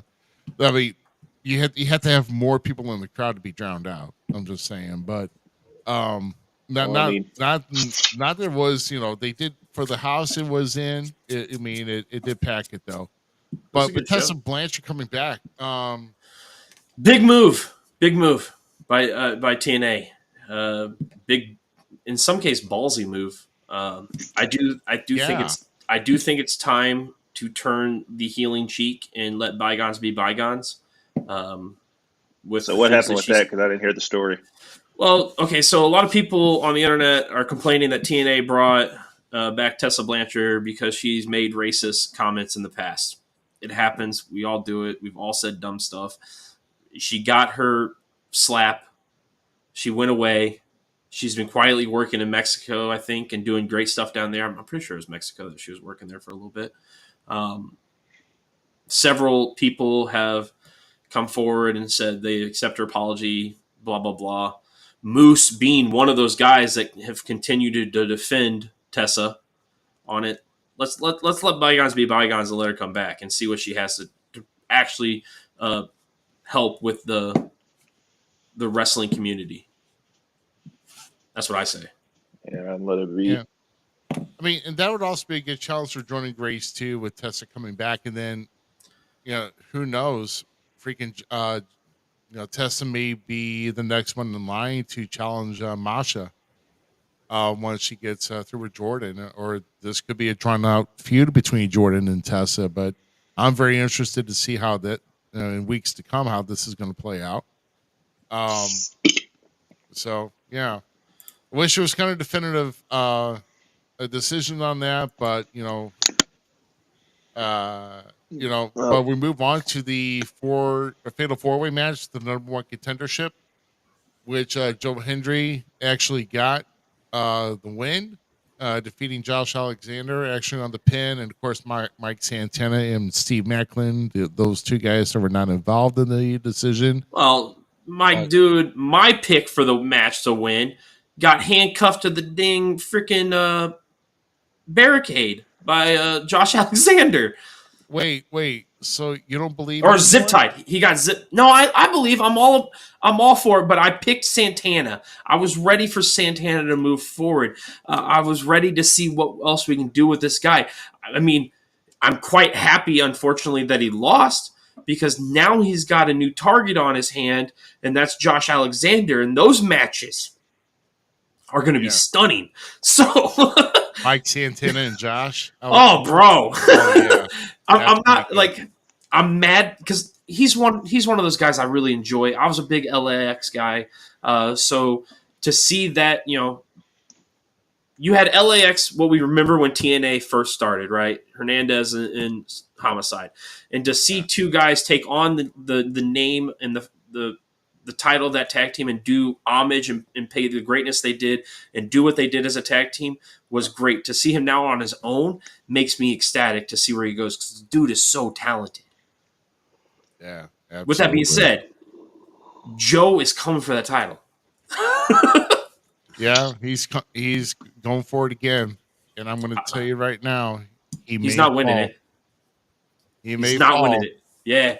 Joe, I say Frankie Kazarian is going to ruin all that and get the belt off Nick Nemeth to ruin Joe Hendry ever becoming champion in TNA. And what happens 2 weeks after Genesis? The Royal Rumble. and everybody's gonna be saying his name. Bro, I'm waiting for that Lucas Oil Stadium to just freaking start clapping. And the cool thing, like, if it does happen, like, once again, this is hypothetical, people. So, like, we're not saying it is, but if Joe I'm Hendry, still calling it. I don't care what I know you. You're wanting this. You're such a Joe Hendry dude. But for him to, like, if he does it, the fact that, like, the internet and stuff has settled down and think he's like, oh, his 15 minutes of fame are over with, dude. Dude, what, have you guys not listened to anything that the WWE or anything that, like, these wrestlers say when they sit down and do these podcasts about how, you know, Vince or Triple H will be like, all right, not yet, because you got to pop on the music. So the music popped. This is one thing about when I sat down with Teddy in Godfather and got to listen to them. Godfather especially, or Papa Shango at that time. I will properly name him. He was Papa Shango. So Papa Shango was like, one of the things that I always did was, like, with the hose, I wouldn't come out with the hose on my music. My music would pop. The crowd popped. Then they'd see me, the crowd popped again. And then I'd be like, bring them hose out. Sorry, El Trito.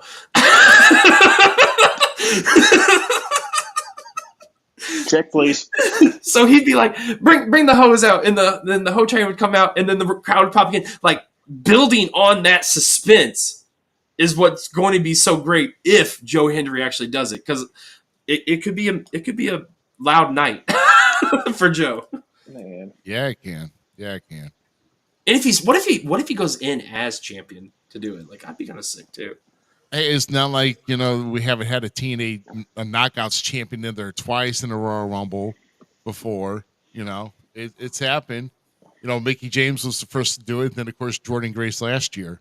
Yeah. When she had the TNA title after just defeating Trinity Fatu. Yeah. And then eventually, I forgot about that. Yeah. And then, of course, then reunited with Naomi in WWE. Like they haven't seen each other like 2 weeks prior, beating each other's butts. But anyway, it was on a respect thing though. Yeah, it is definitely a respect thing. So we go from that to the Knockouts Championship match in the Falls Count Anywhere match. Masha Slamovich defending against Tasha Steelz, and Alicia Edwards was banned out of the building. And my favorite part of the match was actually at the beginning where Tasha attacked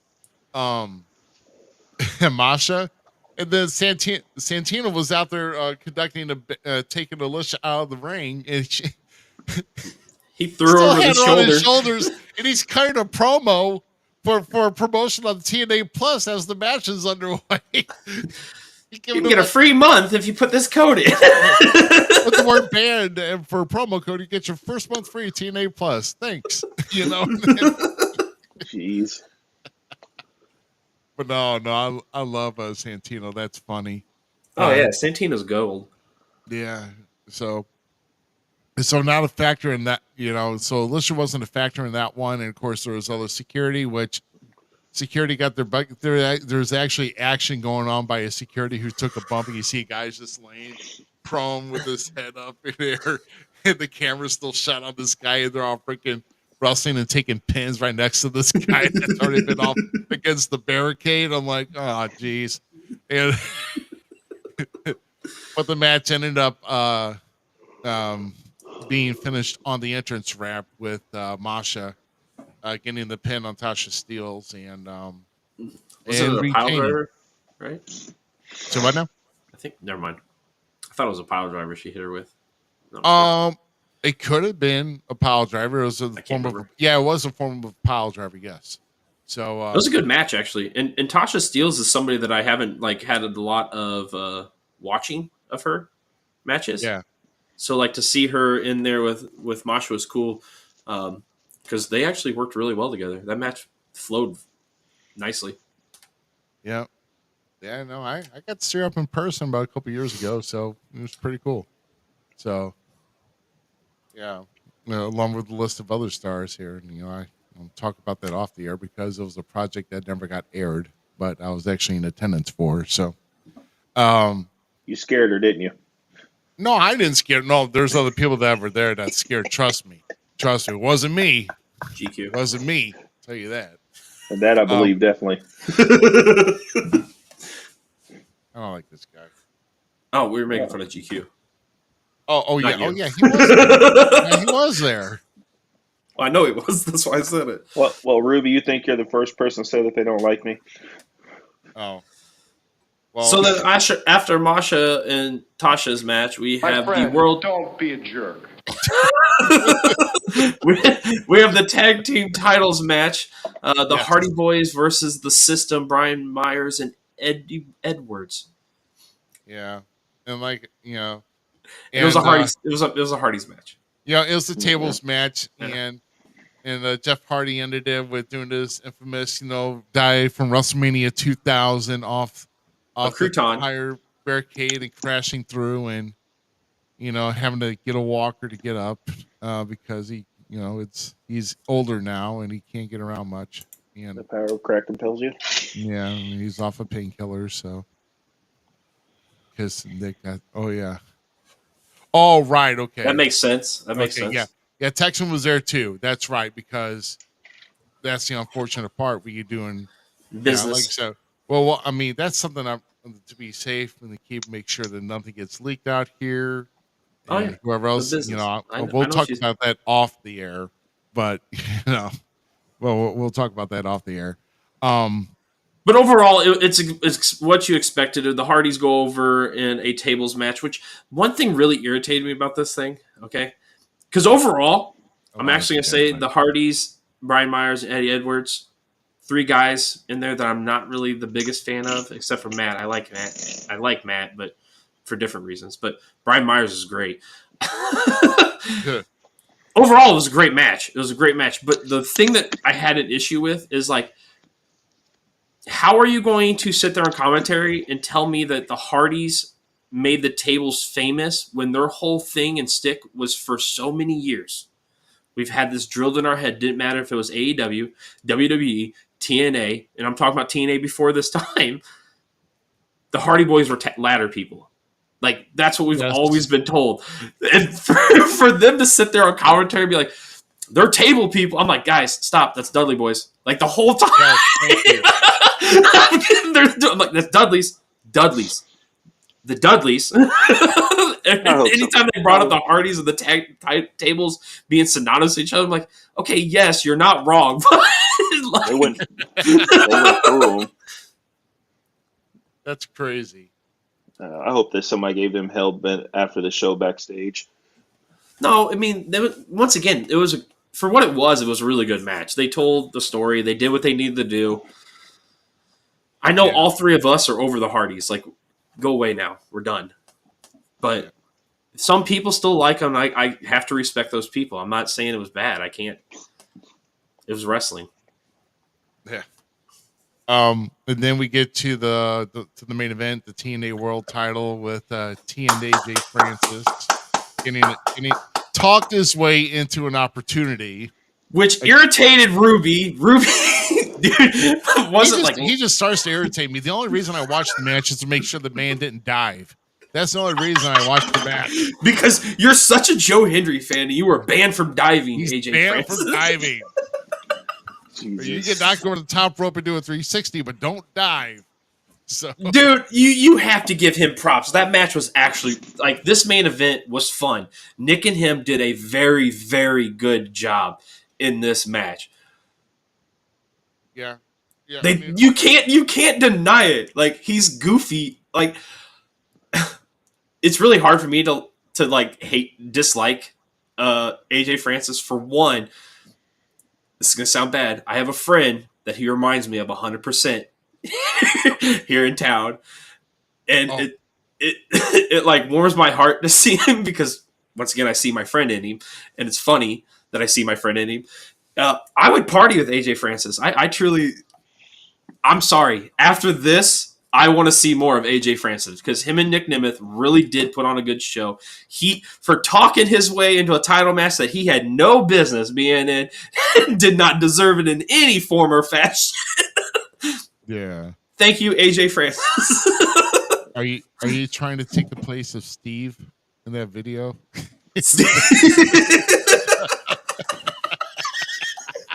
Yes. His best friend Steve. Oh, that's on the boat. Yeah. Dude, I dig him, man. He's not a bad talent. He really isn't. Has he said things publicly that may have tarnished his image? Yes, a little bit. When he said some controversial things when he got released from WWE. Yeah. And then him diving on the top rope did not look good on him, but I truly hope that he's one of the guys that make it. You know, every wrestler has that bad blemish. You know, Kane was Izam yanking, for crying out loud. And he made a career. We had Stardust for Cody Rhodes. Shorty G, you know what I'm saying? Like, everybody's had that, like, But those what two is were this? great. It doesn't matter. But Top Dollar wasn't bad either. He really isn't. But I do agree that he's a better mouthpiece. I just hope he makes it bigger. Because I see the talent. I do. I mean, after last week, guys, I'm sorry. I'm still sticking to the potato thing. I don't care how good he gets. That he looks like a. You mean with the skin on? Or? A potato with a beard. It's Mr. Potato Head. Him and Steve Harvey. Like if I said front row, I'd make a sign for it. Dude, we have to go. Make some accessories with it. Like this hold up 2 signs: potato head. And like direct one side of the audience to say potato, the other side say head. Money. Potato head. Potato head. Poor AJ. Sure. Hell no, I'm all with it. So Poor AJ. Oh well, yeah. They'll look like a potato. Look, overall, I'm gonna give TNA's final resolution a strong C+. I'm giving it a C. So, I don't know. It's just a treat. And then we can't forget about the end of the match, though, with Casey Navarro looking like a gnat that won't go away from somebody. Why did he come in that hot to attack Nick? I have no idea. I know that made no sense at all. But then both got wiped out, and then freaking Joe comes in to help, and then Joe and Nick are holding the belt, picking up the belt at the same time, and then Nick jerks away from Joe's hand, and so tensions are going to be high for the next 5 weeks until we see Genesis, which unfortunately is going to be on a Sunday while we're airing episode number 177 of the Falls Count Everywhere podcast. So, sorry. We may give you results throughout the podcast, if we get a chance to watch it live. So we'll see. But either way, we're going to move on to this, guys. The rebirth of one of the greatest events ever, Saturday night's main event. I was kind of hyped for this. And of course, kicking things off, we got a Joe Tessitore at the podium, sporting a red tie, in homage to Mean Gene. And of course, we had Jesse the Body at 73 years old, sporting 5 feather boas. And then, of course, we got to see the return of Pat McAfee to commentary with Michael Cole. So, it's a good night, it was a great night behind the commentary team. So, no, I was loved it. And, they did the whole 80s, theme with Animotion's Obsession. And, it was just a great night. But we'll kind of kick off a little bit here with kicked off with Sammy and Drew McIntyre. This is the finishing moments of this match. As you can see, they brought back the red, white, and blue ropes. We have the traditional W logos in the corners, and the referees, and the long sleeve blue button-up shirts with a black tie. That was sick. That was pretty nice. Yeah. I do kind of wish they'd get rid of the earpiece camera. I'm not a fan of that thing. I'd have to say I'm not really a big fan of that right now either. I don't know. Will it change? The ref cam. Yeah, the ref cams. I don't know. Yeah, I'm not a fan of them. But overall, this set, from looking like the old school set with the old school logo, even they had the old school, like in the new school WWE logo, but like the Right. old retro print that was sick to see that. And Little Nate, Charles Robertson, right? Yeah, I say his Charles name right. Robinson. Dude, they showed a picture online of like him in the old uniform back in the day when he was young, and then now like he is a legend. That dude's and that was one of my favorite parts. I'm not gonna lie. As soon as I saw him with the uniform on, the old school ref, I was like, hell yeah. Yeah, but man, talk about a good match to kick off here. You would, I would have thought that Sammy would have gotten him, but just about every time except for one time, when he hits that blue thunder bomb, he only had that blue thunder bomb pin on one time over it, and it was actually over in the Middle East or Saudi Arabia. But every other time, he's not been able to get a pin on the 3 from that. But it was Drew hitting the Claymore from out of nowhere on a reversal and getting the pin on Sammy, and then we didn't talk much about SmackDown though. But who did he came after Jimmy? He went after Jimmy, yeah. After Jimmy delivered one awesome promo. Yeah, no, that was cool. That was probably his best one ever. Oh, dude, he was on fire. Yeah. Big Jimmy. Yeah, Big Jim. Big Jim. Yeah, dude, like I'm all about it. Big Jim's cool. Yes, Texan. He is using the words "Big Jim" in his promo. So but McIntyre's coming after the bloodline for sure. He's taking aim. But I think he's really taking a Roman Reigns though. So eventually, Roman Reigns is going to be after the whole thing dealing with this bloodline. We're going to get to that here in a little while. But yeah, we'll probably keep on going after those 3 for a while, and then after Roman does this shit with Solo, then he goes after Roman. That's gonna be the crazy thing with all this is because it feels like we're about to see 3 fronts, like 3 different. We got Kevin coming one way. Seth looks like he's about to take aim, and we already know Drew's 100% taking aim at the bloodline. But then, but then you have Solo and the other bloodline sitting here doing their thing. So like Roman's about to get attacked from multiple directions and quick. Yeah, absolutely. So Sammy getting a decisive victory here, and then the next match we're going into is the women's world title match. With Liv getting a victory over Io Sky, and which once again bringing the very good match. Very good match. Io getting the victory, but then afterwards, Rhea met Liv at the entranceway and staring down Liv Morgan. So that Royal Rhea Rumble. has not forgot about Liv in any way, shape, form, or fashion. So. Wayne, when you say who do you think will come on top, what are you specifying? Are you talking about like the Roman situation? How Roman's gotten 4-ish different people coming at him now?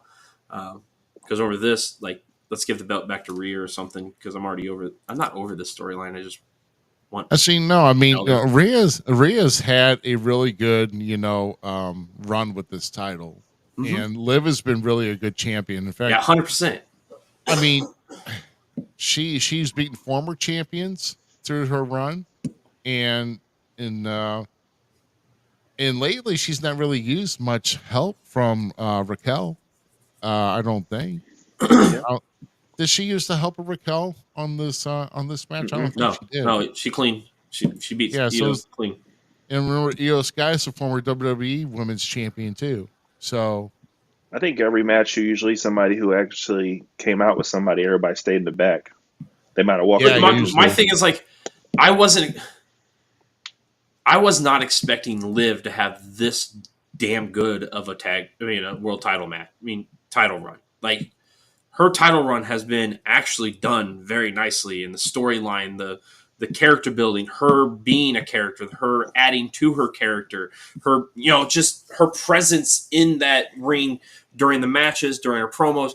That girl has escalated her talent like 3 times over since winning this title this last time. I I would have to say though, when she started on her revenge tour and coming back, and then eventually getting this title, getting the best, not getting the best of Rhea, and getting the title, then Rhea coming back after the title, she didn't get the title back, and then end up losing Dom to Liv. It's this whole stretch of this is 2024 has been Liv Morgan's best year. 100%. 100%. No doubt at all. And I didn't know what to feel about it at first, but then she really sold me as months went by. So, and I'm a mommy Mark fan. 100, like, mommy does no wrong. In my opinion. There somebody sent me today a video when you wake up Christmas morning and mommy's not under the Christmas tree. Yes. I feel a certain way.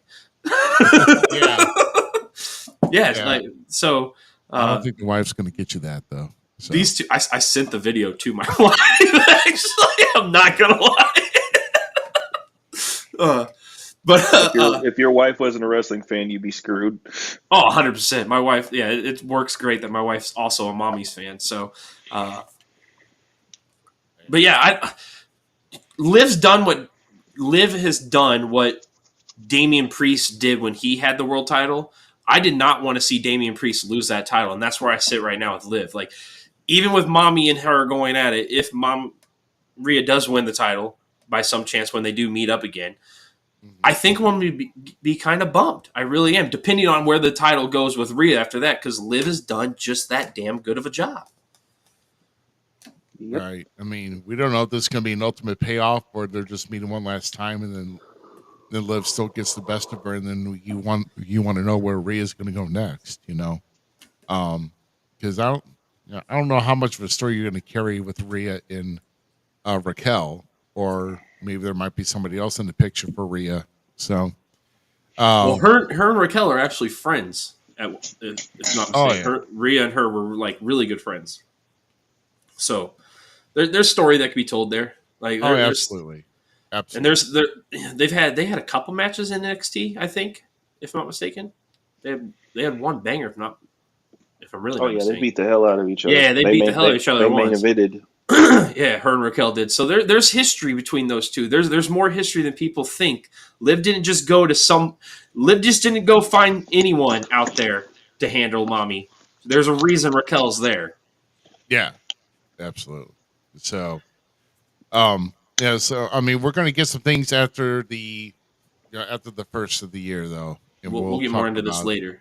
Yeah, we'll talk about that later, and we're going to talk about it after the first of the year and everything else. So, next match though was the triple threat world title match with Gunther getting the victory over he's pinning Finn Balor here, but like I said, a great contest, another great triple threat that Gunther was part of, and like I said, I thought for a minute we were going to have a new world champion with Gunther not being involved in the decision, but I was really pulling for Finn.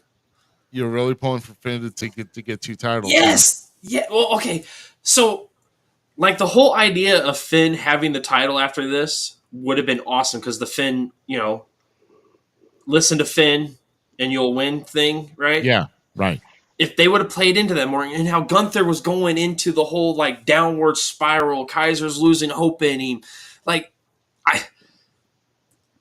we'll see how it plays out. Like, I'm not going to be mad. The three men put on this is probably my favorite match of the night right here.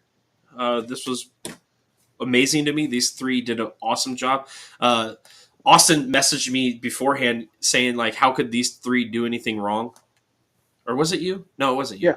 Yeah, it was. I think you said, yeah. Yeah, it was you. So, like, you're right. Like, they did exactly what I was expecting and what I was hoping for. So, we'll see where Gunther goes with it. I'm still loving Gunther, but I was hoping for Finn. I'm ready. Go ahead. I'm just ready for Finn to be worth more because he's been worth more for a long time. Yeah. Last night, that was probably one of the rare moments where you actually see marks on Gunther's chest because at the start of that match, Priest did about 3 or 4 overhead chops. Dude, laid him in. And I'm like, I was telling you, I was sitting in a bar watching this, and the Yep. volume was low, and I could still hear it. I'm like, good God. It was a good match. Yeah. So no, I mean, this is another once again. Sometimes sometimes you have to really know your stuff to do a great triple threat, and this was actually one of the great matches. So, hats off to these guys for putting on a good match. Now, next match, was history making. Yes. So the third crowning of a champion ever in Saturday night's main event history is this, baby. Here we go. Chelsea Green, the new women's United States champion. Man, that crowd went ballistic. Dude, I'm stoked for this. Yeah. And it was actually a tweet today that actually Nick Aldis sent out to say congratulations to the new women's United States champion Chelsea Green, and he goes, "God help us." So, Dude, I literally had so I was telling Zach I was at this arcade bar or whatever, and about 5 or 6 guys, mama's basement type of fellas, who sit at the other end of the bar. And they're watching it too. And after she hits the 3, I'm probably the only person at the bar that just stands up. I'm like, yes. They're like, man, shut up down there. F you right now. So it's like, hey, we got a new champ, and Mia Yim sucks. Yay. We are not Mia Yim fans. She's like, how do you not like her? I was like, she's garbage. Chelsea's amazing. She's so much talent. And the fact that this woman picks up any little time to, I wouldn't say make fun of her, but she maximizes her time to either make you laugh, make her look like a goofy heel at times, or even be like that. She can be that conniving heel. So she plays it all so well, and how she just maximizes her time on screen. I still laugh about when she got smashed by was it Piper or who smashed her, and she throws her legs up real bad dude. Chelsea's a brainchild. I love her to death, and the fact that her and Matt Cardona are the first ever couple to hold both the United States titles is a cool thing. So she even did the Rough Rider last night. I was like, she did. WWE needs to bring Matt Cardona back and put them two together, because I'm telling you right now, it is money if you put those two together. With Piper, oh my God, those 3 would be hilarious. And just, you're missing out. You're missing out. Bring back Cardona. They need to give her own segment on SmackDown. Oh, 100%. Did you notice her gear though? It's like her face print all over her. It was great. You hear Cole, he's like, "Oh my God." He's like, "What?" And Pat's like, "What? This is great." Dude, I love Chelsea Green. I love her. What is Freebird? What are you talking about? It's you're not he's referring to last night. Oh, okay. Come in with context next time, Tim. Because I'm like, Freebird rule. How are they going to do the Freebird rule with the U.S. title with Matt Cardona and Piper Niven? I mean, kind of already sold on the idea. I wouldn't put it. Shut up, Ruby. Because then what if Piper messes up? Then you're messing up a good, dude, little group. No. Think about Matt Cardona and Chelsea shunning her, and then Piper turns good on her. It'd be a beautiful setup, bro. I'm telling you, there's just things missing. Oh my gosh. Well, like you said, I was a big fan of this happening here, so I'm glad that Chelsea Green. Because I was actually pulling for Chelsea, or I was pulling for Tiffany. I was not. Bailey did not need it, and I was not pulling for Meechin. In fact, Meechin should. I mean, listen, I don't know. I think there's somebody needs to go back to NXT and polish their work. That's all I'm going to say. No, they need to go past NXT.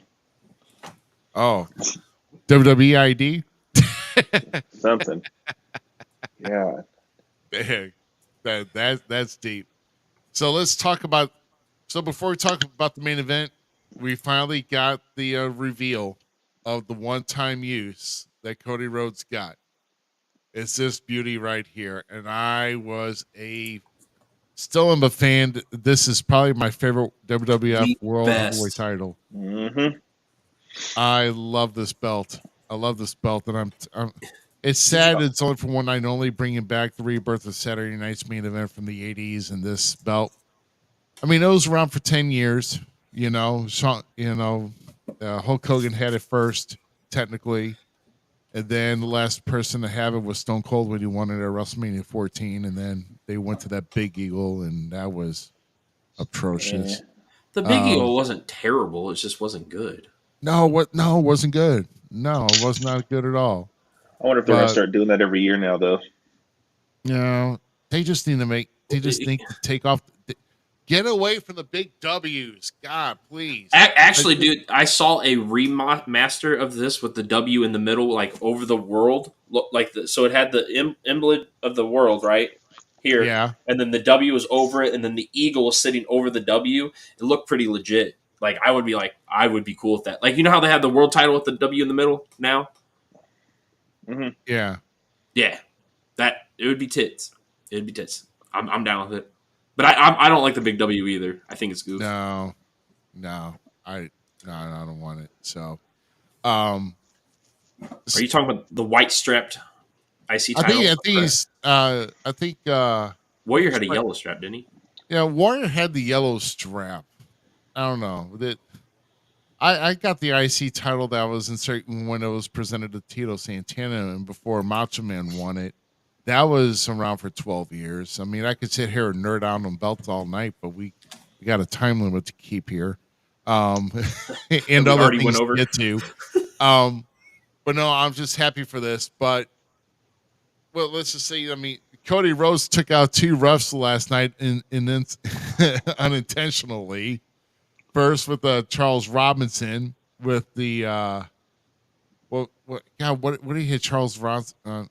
He got pushed into by Kevin. Kevin Owens shoved him into Charles. He did no such thing. Oh God, here we go. And then whenever he tried to go for the Cody cutter on Kevin, then Eddie, I forget his last name. He basically took the Did he take the Cody cutter? He gave him a crossbody. It was a crossbody. Crossbody. That's right. Yeah. So, Kevin had him beat for a while, but then the controversy is that Cody used the chair that was in the ring to do the crossroads, which technically he did. And then Charles Robinson counting the 3 from the outside of the ring and getting the victory. Now, this is what a lot of people didn't see after it went off the air. So KO did come back in the ring and attacked him and gave Cody the package pile. Man, this package pile driver that KO does, man, it is devastating. And of course, Cody had to be taken out on the stretcher with the neck brace. And the right side of this photo is, if you have not seen the reel that WWE has put out, Triple H comes out and he freaking knocks the belt out of KO's hand, coming from behind, and then this is where they ensue getting in the face-to-face confrontation here. So, like a real boss. Yeah, and Triple H pushed him. Yeah, and he pushed him too. Okay, so hold on. Before you go into your thought on this, did you see the tweets out on Twitter of Kevin Owens re-scripting what WWE posted to the videos? No, I didn't. So, like, he went in and said after Cody Rhodes, like, they said after a fierce fight that Cody Rhodes almost lost, blah, blah, blah. And what did he say, dude? Hold on. Is it on his... It's on his X account, yeah. It's funny. You gotta read it. Oh, okay. Yeah. Yeah. I got to sign in. I forgot to clear out everything here, so my apologies. So, yeah. Yeah, that was good, though, because I think it's more heat on Kevin now, even if Triple H is doing that much, since his golden boy got hurt. The golden goose. Yeah, so what does this put in now for now that we're seeing this, and then also, didn't you post something about Ted DiBiase was supposed to be on here? Yeah, Ted DiBiase was supposed to be there, but then couldn't make it either to the show. Where is it here? Yeah, I was disappointed in that. I wanted to see the laugh. Yeah, fine. Let's see. Let's take a look here. I don't know. I mean, he's Okay, so WWE put, upon leaving the Gorilla, Triple H got into a confrontation with Kevin Owens. Kevin Owens puts, upon leaving Gorilla, Triple H enthusiastically thanks Kevin Owens for the house and tells him how proud he is of Kevin for doing what needed to be done and taking what he truly deserves and producing it to invite him over to his house for Christmas dinner and watch SNME. So Saturday Night Main Event. That is great. back on his 735-inch TV. And so then it says exclusive. After nearly losing to undisputed WWE champion Cody Rhodes, Kevin Owens brutalizes the American Nightmare with a pile driver just moments after Saturday Night Main Event goes off the air. Kevin says exclusive. After getting screwed out of becoming the undisputed WWE championship by incompetent refs, Kevin Owens justifiably gets redemption on the American person. God dang it, I'm laughing to her. Often immediately, never truly disciplined package pile driver just moments after Saturday Night Main Event goes off the air.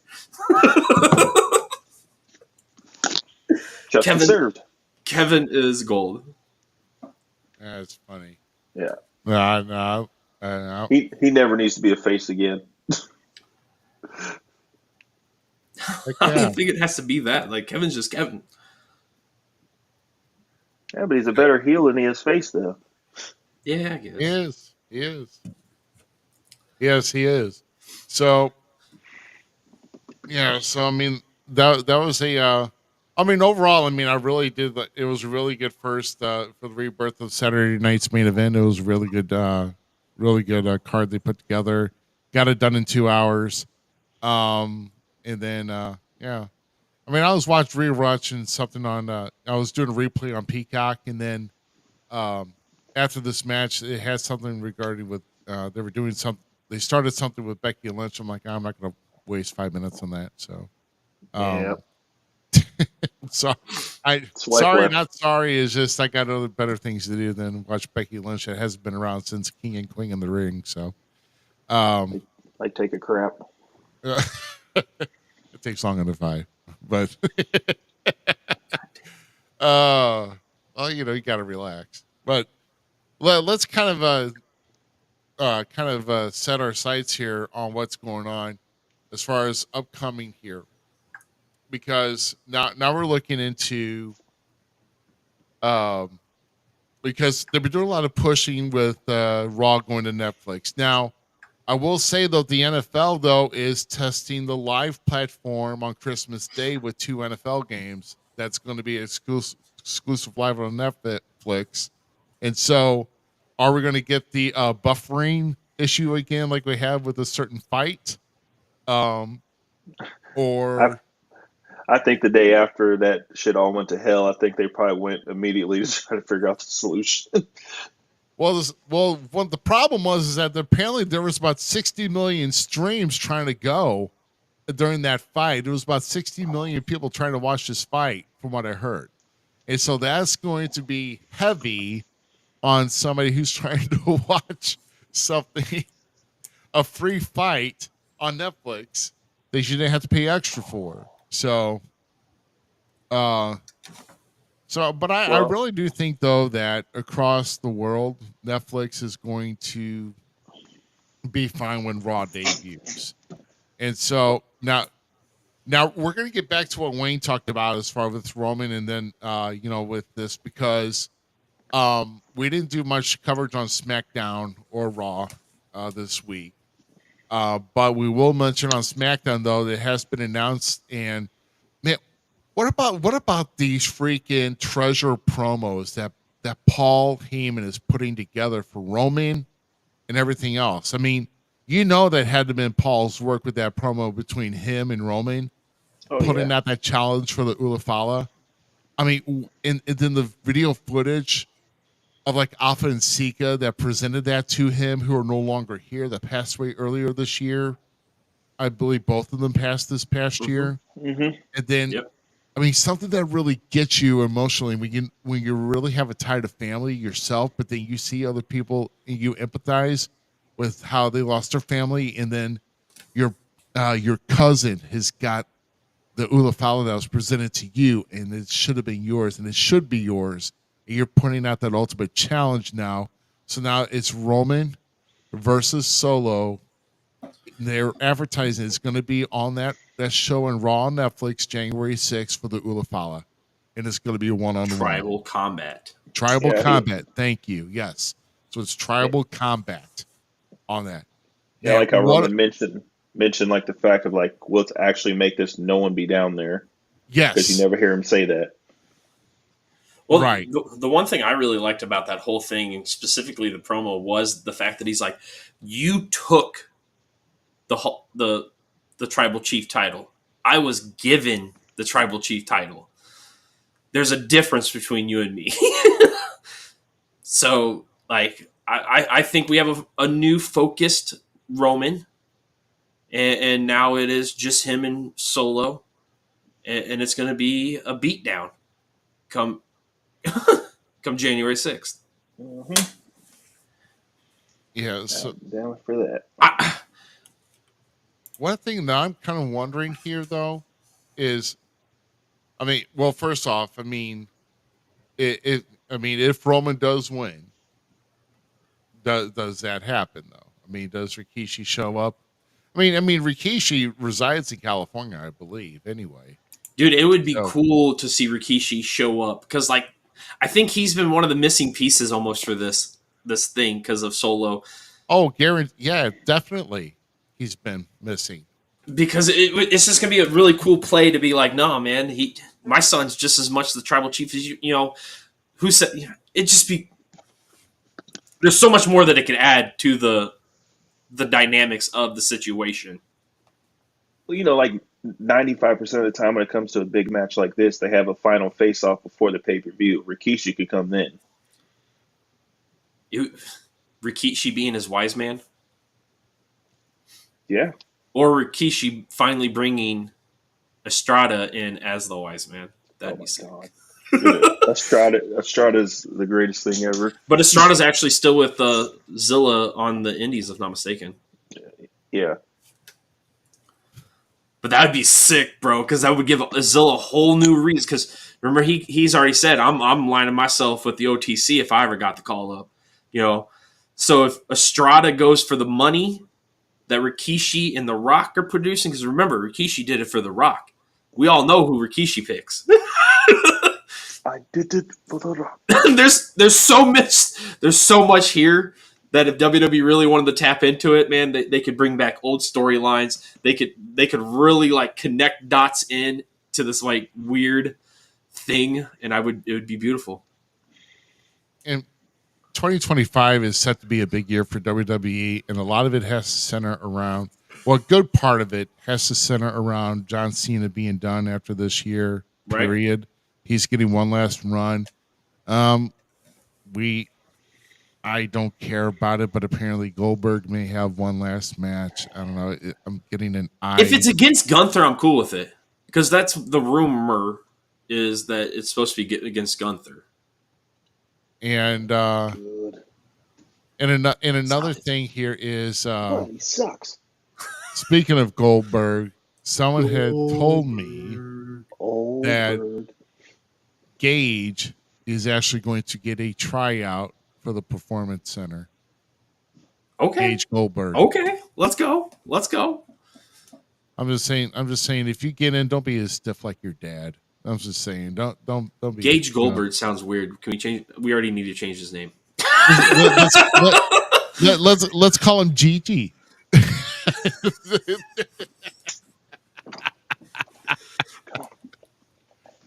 Oh gosh. Oh man. No, don't. No. Go back to bed, Tim. No, I mean, you can't just be given something. I mean, these guys are. I mean, they're given the opportunity to try out, but you have to make the cut. You just, Yeah. they're not. They're Not every kid can be Dominic Mysterio and have actual talent. Just saying. Wow. Yeah. Yeah, but every new kid that comes on could have a deadbeat dad. So I mean, Bill Goldberg's the next one. So. So hey guys, real quick, you remember how when I was telling you when I moved in with my fiance, she had a dog that got on my nerves? Yeah. Uh-huh. Yeah. Great story. Cool story, bro. Black screen. There we go. Yeah, there you go. What is that? Oh my gosh. It's a pity. It's It's a pity. Yeah, a pain in my ass. Oh, pits are so lovable, dude. I love mine. No. He's a good boy. Yeah, he don't sit still though. Yeah. Oh, he shows you his Shows- butt, bro. Thank you, Austin, for that. That's. Hold on, turn back. But yeah. So I think Roman's gonna come out on top. That's how I feel. Roman gets the top, but then we get the beatdown. That's when Drew pokes his little head. Man, yeah. Pokes his little head, man. Drew's gonna attack Roman January 6th. Calling it now. Yeah. If not sooner, but January 6th for sure. If he pokes his head in this match, that's gonna suck. That's really going to drive. That could be the cattle. That could be the catalyst to Roman and Drew having a severe feud. If Drew costs Roman his chance to get the Ulafala back, dude, we're gonna have fire all the way to WrestleMania for sure. That's my prediction. Is Drew is the reason. If Roman doesn't win, Drew's the reason. But I truly think Roman's going to win the match, and then Drew attacks and Drew's going to attack. Mm-hmm. He's going to like hold up the Fatu or something, then bam, Claymore. Yep. Hey, check this out. Drew's telling Drew that he needs to quit. No, Drew. No, Drew. I think it's past your bedtime. I mean, the man is in way. I mean, he just. I called Drew. I gave Drew a new acronym earlier this week. Are we talking about this Drew or Drew? Like Drew McIntyre Drew? The Drew McIntyre. What's your acronym? I gave him the acronym of CBB. Crybaby bitch. So. But wait a minute, time out. In all honesty, you can't tell me that Drew's completely wrong with his for the first time he has logic. Like when he was fighting Punk, I would have agreed with that statement potentially because he was just taking Punk because he's like, you're taking my spot. Well, that's what happens. Like that's wrestling. But him going after the bloodline, he has legitimate no, these guys are bad. They did dirty things to me. Like, they were not good. Not like that. Stop it. Whoa, what? Don't. Why do you gotta make it wrong? Like, this is why there's that segment in Botchamania Wrestling when wrestlers say things weird. You touch me in places I didn't care. God dang it, Ruby. We can't have nice things. Yourself up. Yeah, 100%. But still, you know what I'm saying? Like, Kevin, Seth, all them guys, they're not telling lies. Neither three of those guys are telling lies. That's all I'm saying. You guys are mad at somebody for not telling lies. That's it. That sounds goofy. Maybe Jackson Saine is right. By going and making all those little kids cry, he's getting a little bit of a heroic victory because he's taking all the pains of the world on himself instead. That's what Drew, that's what Seth, that's what Kevin, that's what they do too. Because people think they're the bad guys when Cody and Roman are the true bad guys. Oh, why? Why? I don't get it. I just seriously don't get it. Funny idea for your guest on today's show. You should get like "F them kids" on the back of your shirts. I'm just gonna stick with this. Why do we have Joe Henry in here? That is your hero right there, Joe Henry. I put him on my side, because I believe. I mean, he's a bully. He makes fun of people, and trashes them. See, AJ Francis is right. This guy's a jerk.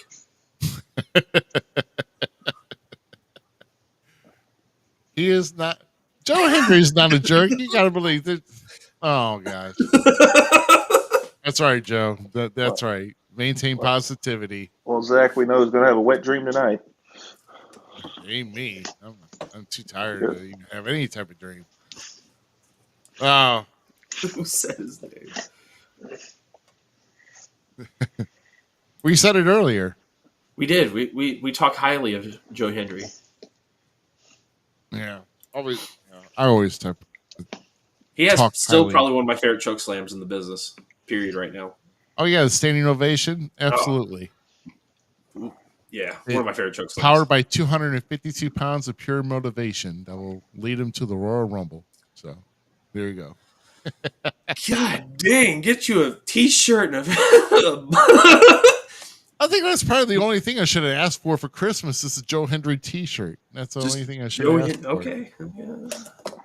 I'll tell you what. Whoever sends me a Joe Hendry T-shirt, I'll get you a False Count Everywhere shirt. How's that? We'll do a trade-off. Either that, or maybe Joe could do a. Hey, Joe could send me a shirt. I'll send him a shirt. I'll send him a shirt. How's that? Dude, that'd be sick. Yeah, come on, Joe. Let's make it work, man. Come on. Ruby, if Joe Henry saw you wearing that shirt, he'd probably think you're a bum in mom's basement. But this is not a basement. This is a Andy studio. owns his house. I'm not. This is part of my actually main living area. That. I'm not saying. Well, I know that, but he doesn't know that. He'll think that you're a bum in mom's basement. Oh, stop it! Nah, he'll never say that. Oh man, I was just having. He won't say it, but it's not been thinking it. There's a hot topic, right? They're a hot topic. Yeah. Sorry, I gotta. Did they get the husky sizes? Yeah, they don't go to our size, bro. Husky hairs. Maybe I could get it from Torrid or something. Like that. But overall, wrestling's been good. Like, what'd you give Saturday main event? What'd you rate it? Oh man, honestly, for airing that type of show, I think it's going to be anywhere between a B and a B plus. Somewhere I'm putting it right at a B plus myself. So, yeah, good call. See, it's very rare that I give something an A, and that has to be like a really top notch WrestleMania thing. But like I say, you're going to save those big cards for that time of the year. You really have to nail it out. So yeah, I between a B and a B plus is.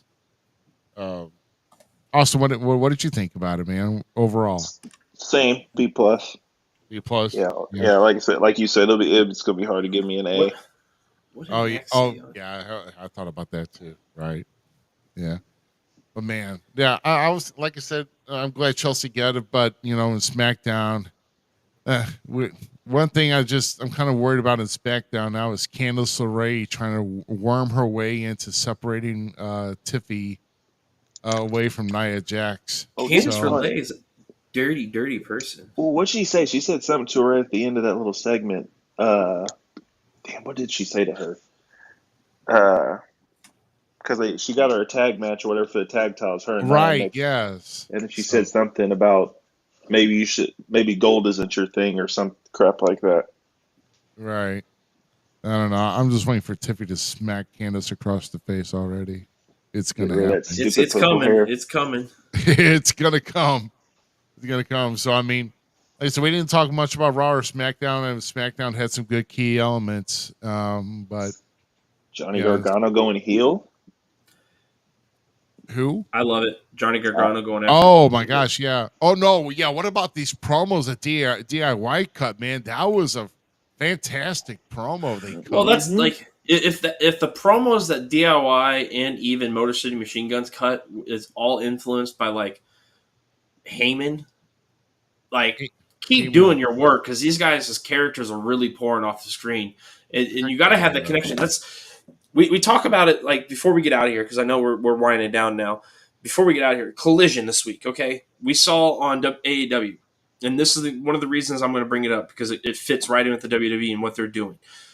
One of the reasons AEW, I feel like, isn't hitting the mark with fans is there's no depth in character development whatsoever, okay? Except for one person that really sticks out in my mind, and that is Timeless Toni Storm. Well, she re-debuted, I'm going to say, in AEW this Wednesday night, attacking or coming. She attacked, right? Mariah May. No, she came out. She Dynamite. She just stayed on the top of the stage. Yeah, she just came out. She just came out. Sorry, my bad. I apologize. You're good. A lot of wrestling. So she came out. Well, then Collision came around. By the way, disappointed in you, St. Louis. But Collision came out, and she comes back and has her first match. Takes up the mic after winning the match going, I can't believe I'm going to get to say this, but Toni Storm is all elite, all excited and left the ring. But she came back in her old gear that she originally debuted in AEW. Then let's fast forward a little bit. Thunder Rosa is there on screen having an interview, and she comes in and literally like is acting like she has amnesia, all this kind of stuff. But she has character development. She's developed the Timeless Toni Storm character. Now she's done this. She went off to Mexico, did some things between her Twitter accounts and all her things. She keeps developing this character that's bringing people in to it. That's what WWE does so great. They develop characters that you get attached to, and you're like, okay, this makes sense. Like, AEW needs to do more of that. I can't wait to see what Tony has to do. And to think, not even 2 years ago, I sat right here on this podcast and said I can't stand Toni Storm. This woman has changed my words. I literally cannot wait to see what this woman does next. Man. Yeah. No, I think that's probably the top. I don't care what these Death Riders or whatever they're doing right now. Toni Storm is really, since she's come back this week, she's really going to be the one to watch over all of this because what you said, depth and character development and the story behind it. Because, I mean, she'll eventually, will she lose her amnesia and remember who she was and who Mariah May was, but not go back to that gimmick, that she was. But I am going to miss the gimmick though, because I think it was really, really a masterpiece of a gimmick. Well, I don't think we're done seeing it yet. I don't think we're done seeing it yet. So? I think there's going to be because it was funny because it was on Timeless Toni Storm's account, and I didn't realize she had two accounts for the personas.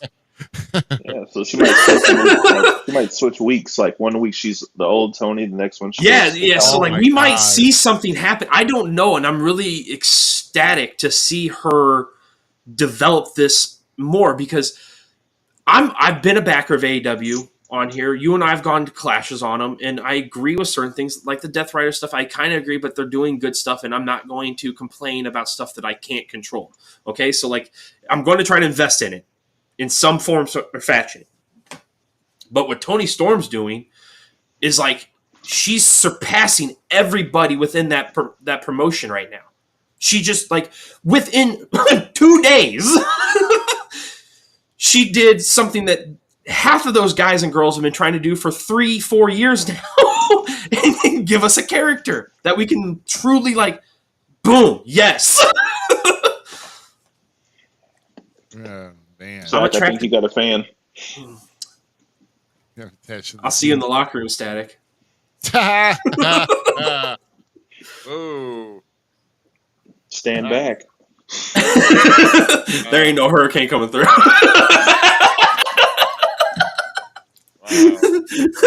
What's up, Barbie? Well, but no, there's a lot of good things out there in professional wrestling, and I think we just need to highlight the stuff that makes us. This is going to sound wrong, but get our rocks off when it comes to what makes us happy in the profession we love so much. highlight the good stuff, and that's good stuff. That's good shit, pal. That's good shit. Barbie coming in, watching us here toward the end of our podcast here. But once again, guys, for anything that you missed tonight, you can always go back. The replay will be up here in a little while after we go off the air. Of course, it'll be on YouTube and X and Facebook. And of course, also Twitch will have it for about a week or so. But I think Twitch is kind of. I don't want to know. I do not want to know. Oh, sad. I got owie wowie. Oh boy. Yeah. What did you miss? You need to go back and watch. I'll tell you that. Oh, we had Jack's Insane with a great interview with him. We had some great funny laughs with memes, golden memes. And then we end up going into an episode of Jack Hanna's Wild Kingdom with all the animals on display. We've had a little bit of everything tonight. It's been a good night. It's been fun. Heck yeah. I've laughed so hard that I've lost train of thought a couple times. But at least you didn't pass out. So I mean, that's good. We were talking about that on PlayStation the other night. That I legitimately I've laughed so hard that I've 100% blacked out. I'm not gonna lie. I've been so close so many times where I thought I blacked out and I've lost oxygen, but I've never have passed out. I've had to stop myself. I've went out. Yeah, you couldn't stop. Man. But no, but I think that's all we got here this week, though. I mean, just another great week of, I mean, definitely always something to talk about when you watch the major, we watch the major promotions here, and of course, also talking about what's upcoming here and what's actually going to be upcoming here next week, right? Is we're going to be having the best Falls Count Everywhere best of 2024. Some things that we're going to touch on, of course, is FanFest 2. Talking about that. Of course, also some of the interviews, and then also talking about where I went down to represent Falls Count Everywhere down in Las Vegas for the Cauliflower Alley Club reunion. Those going to be some of the things there.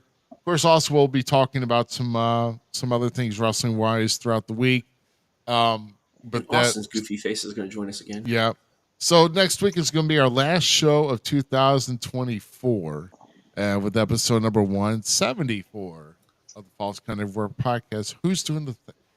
Dude, I'm so confused where the thumbs up thing keeps coming from.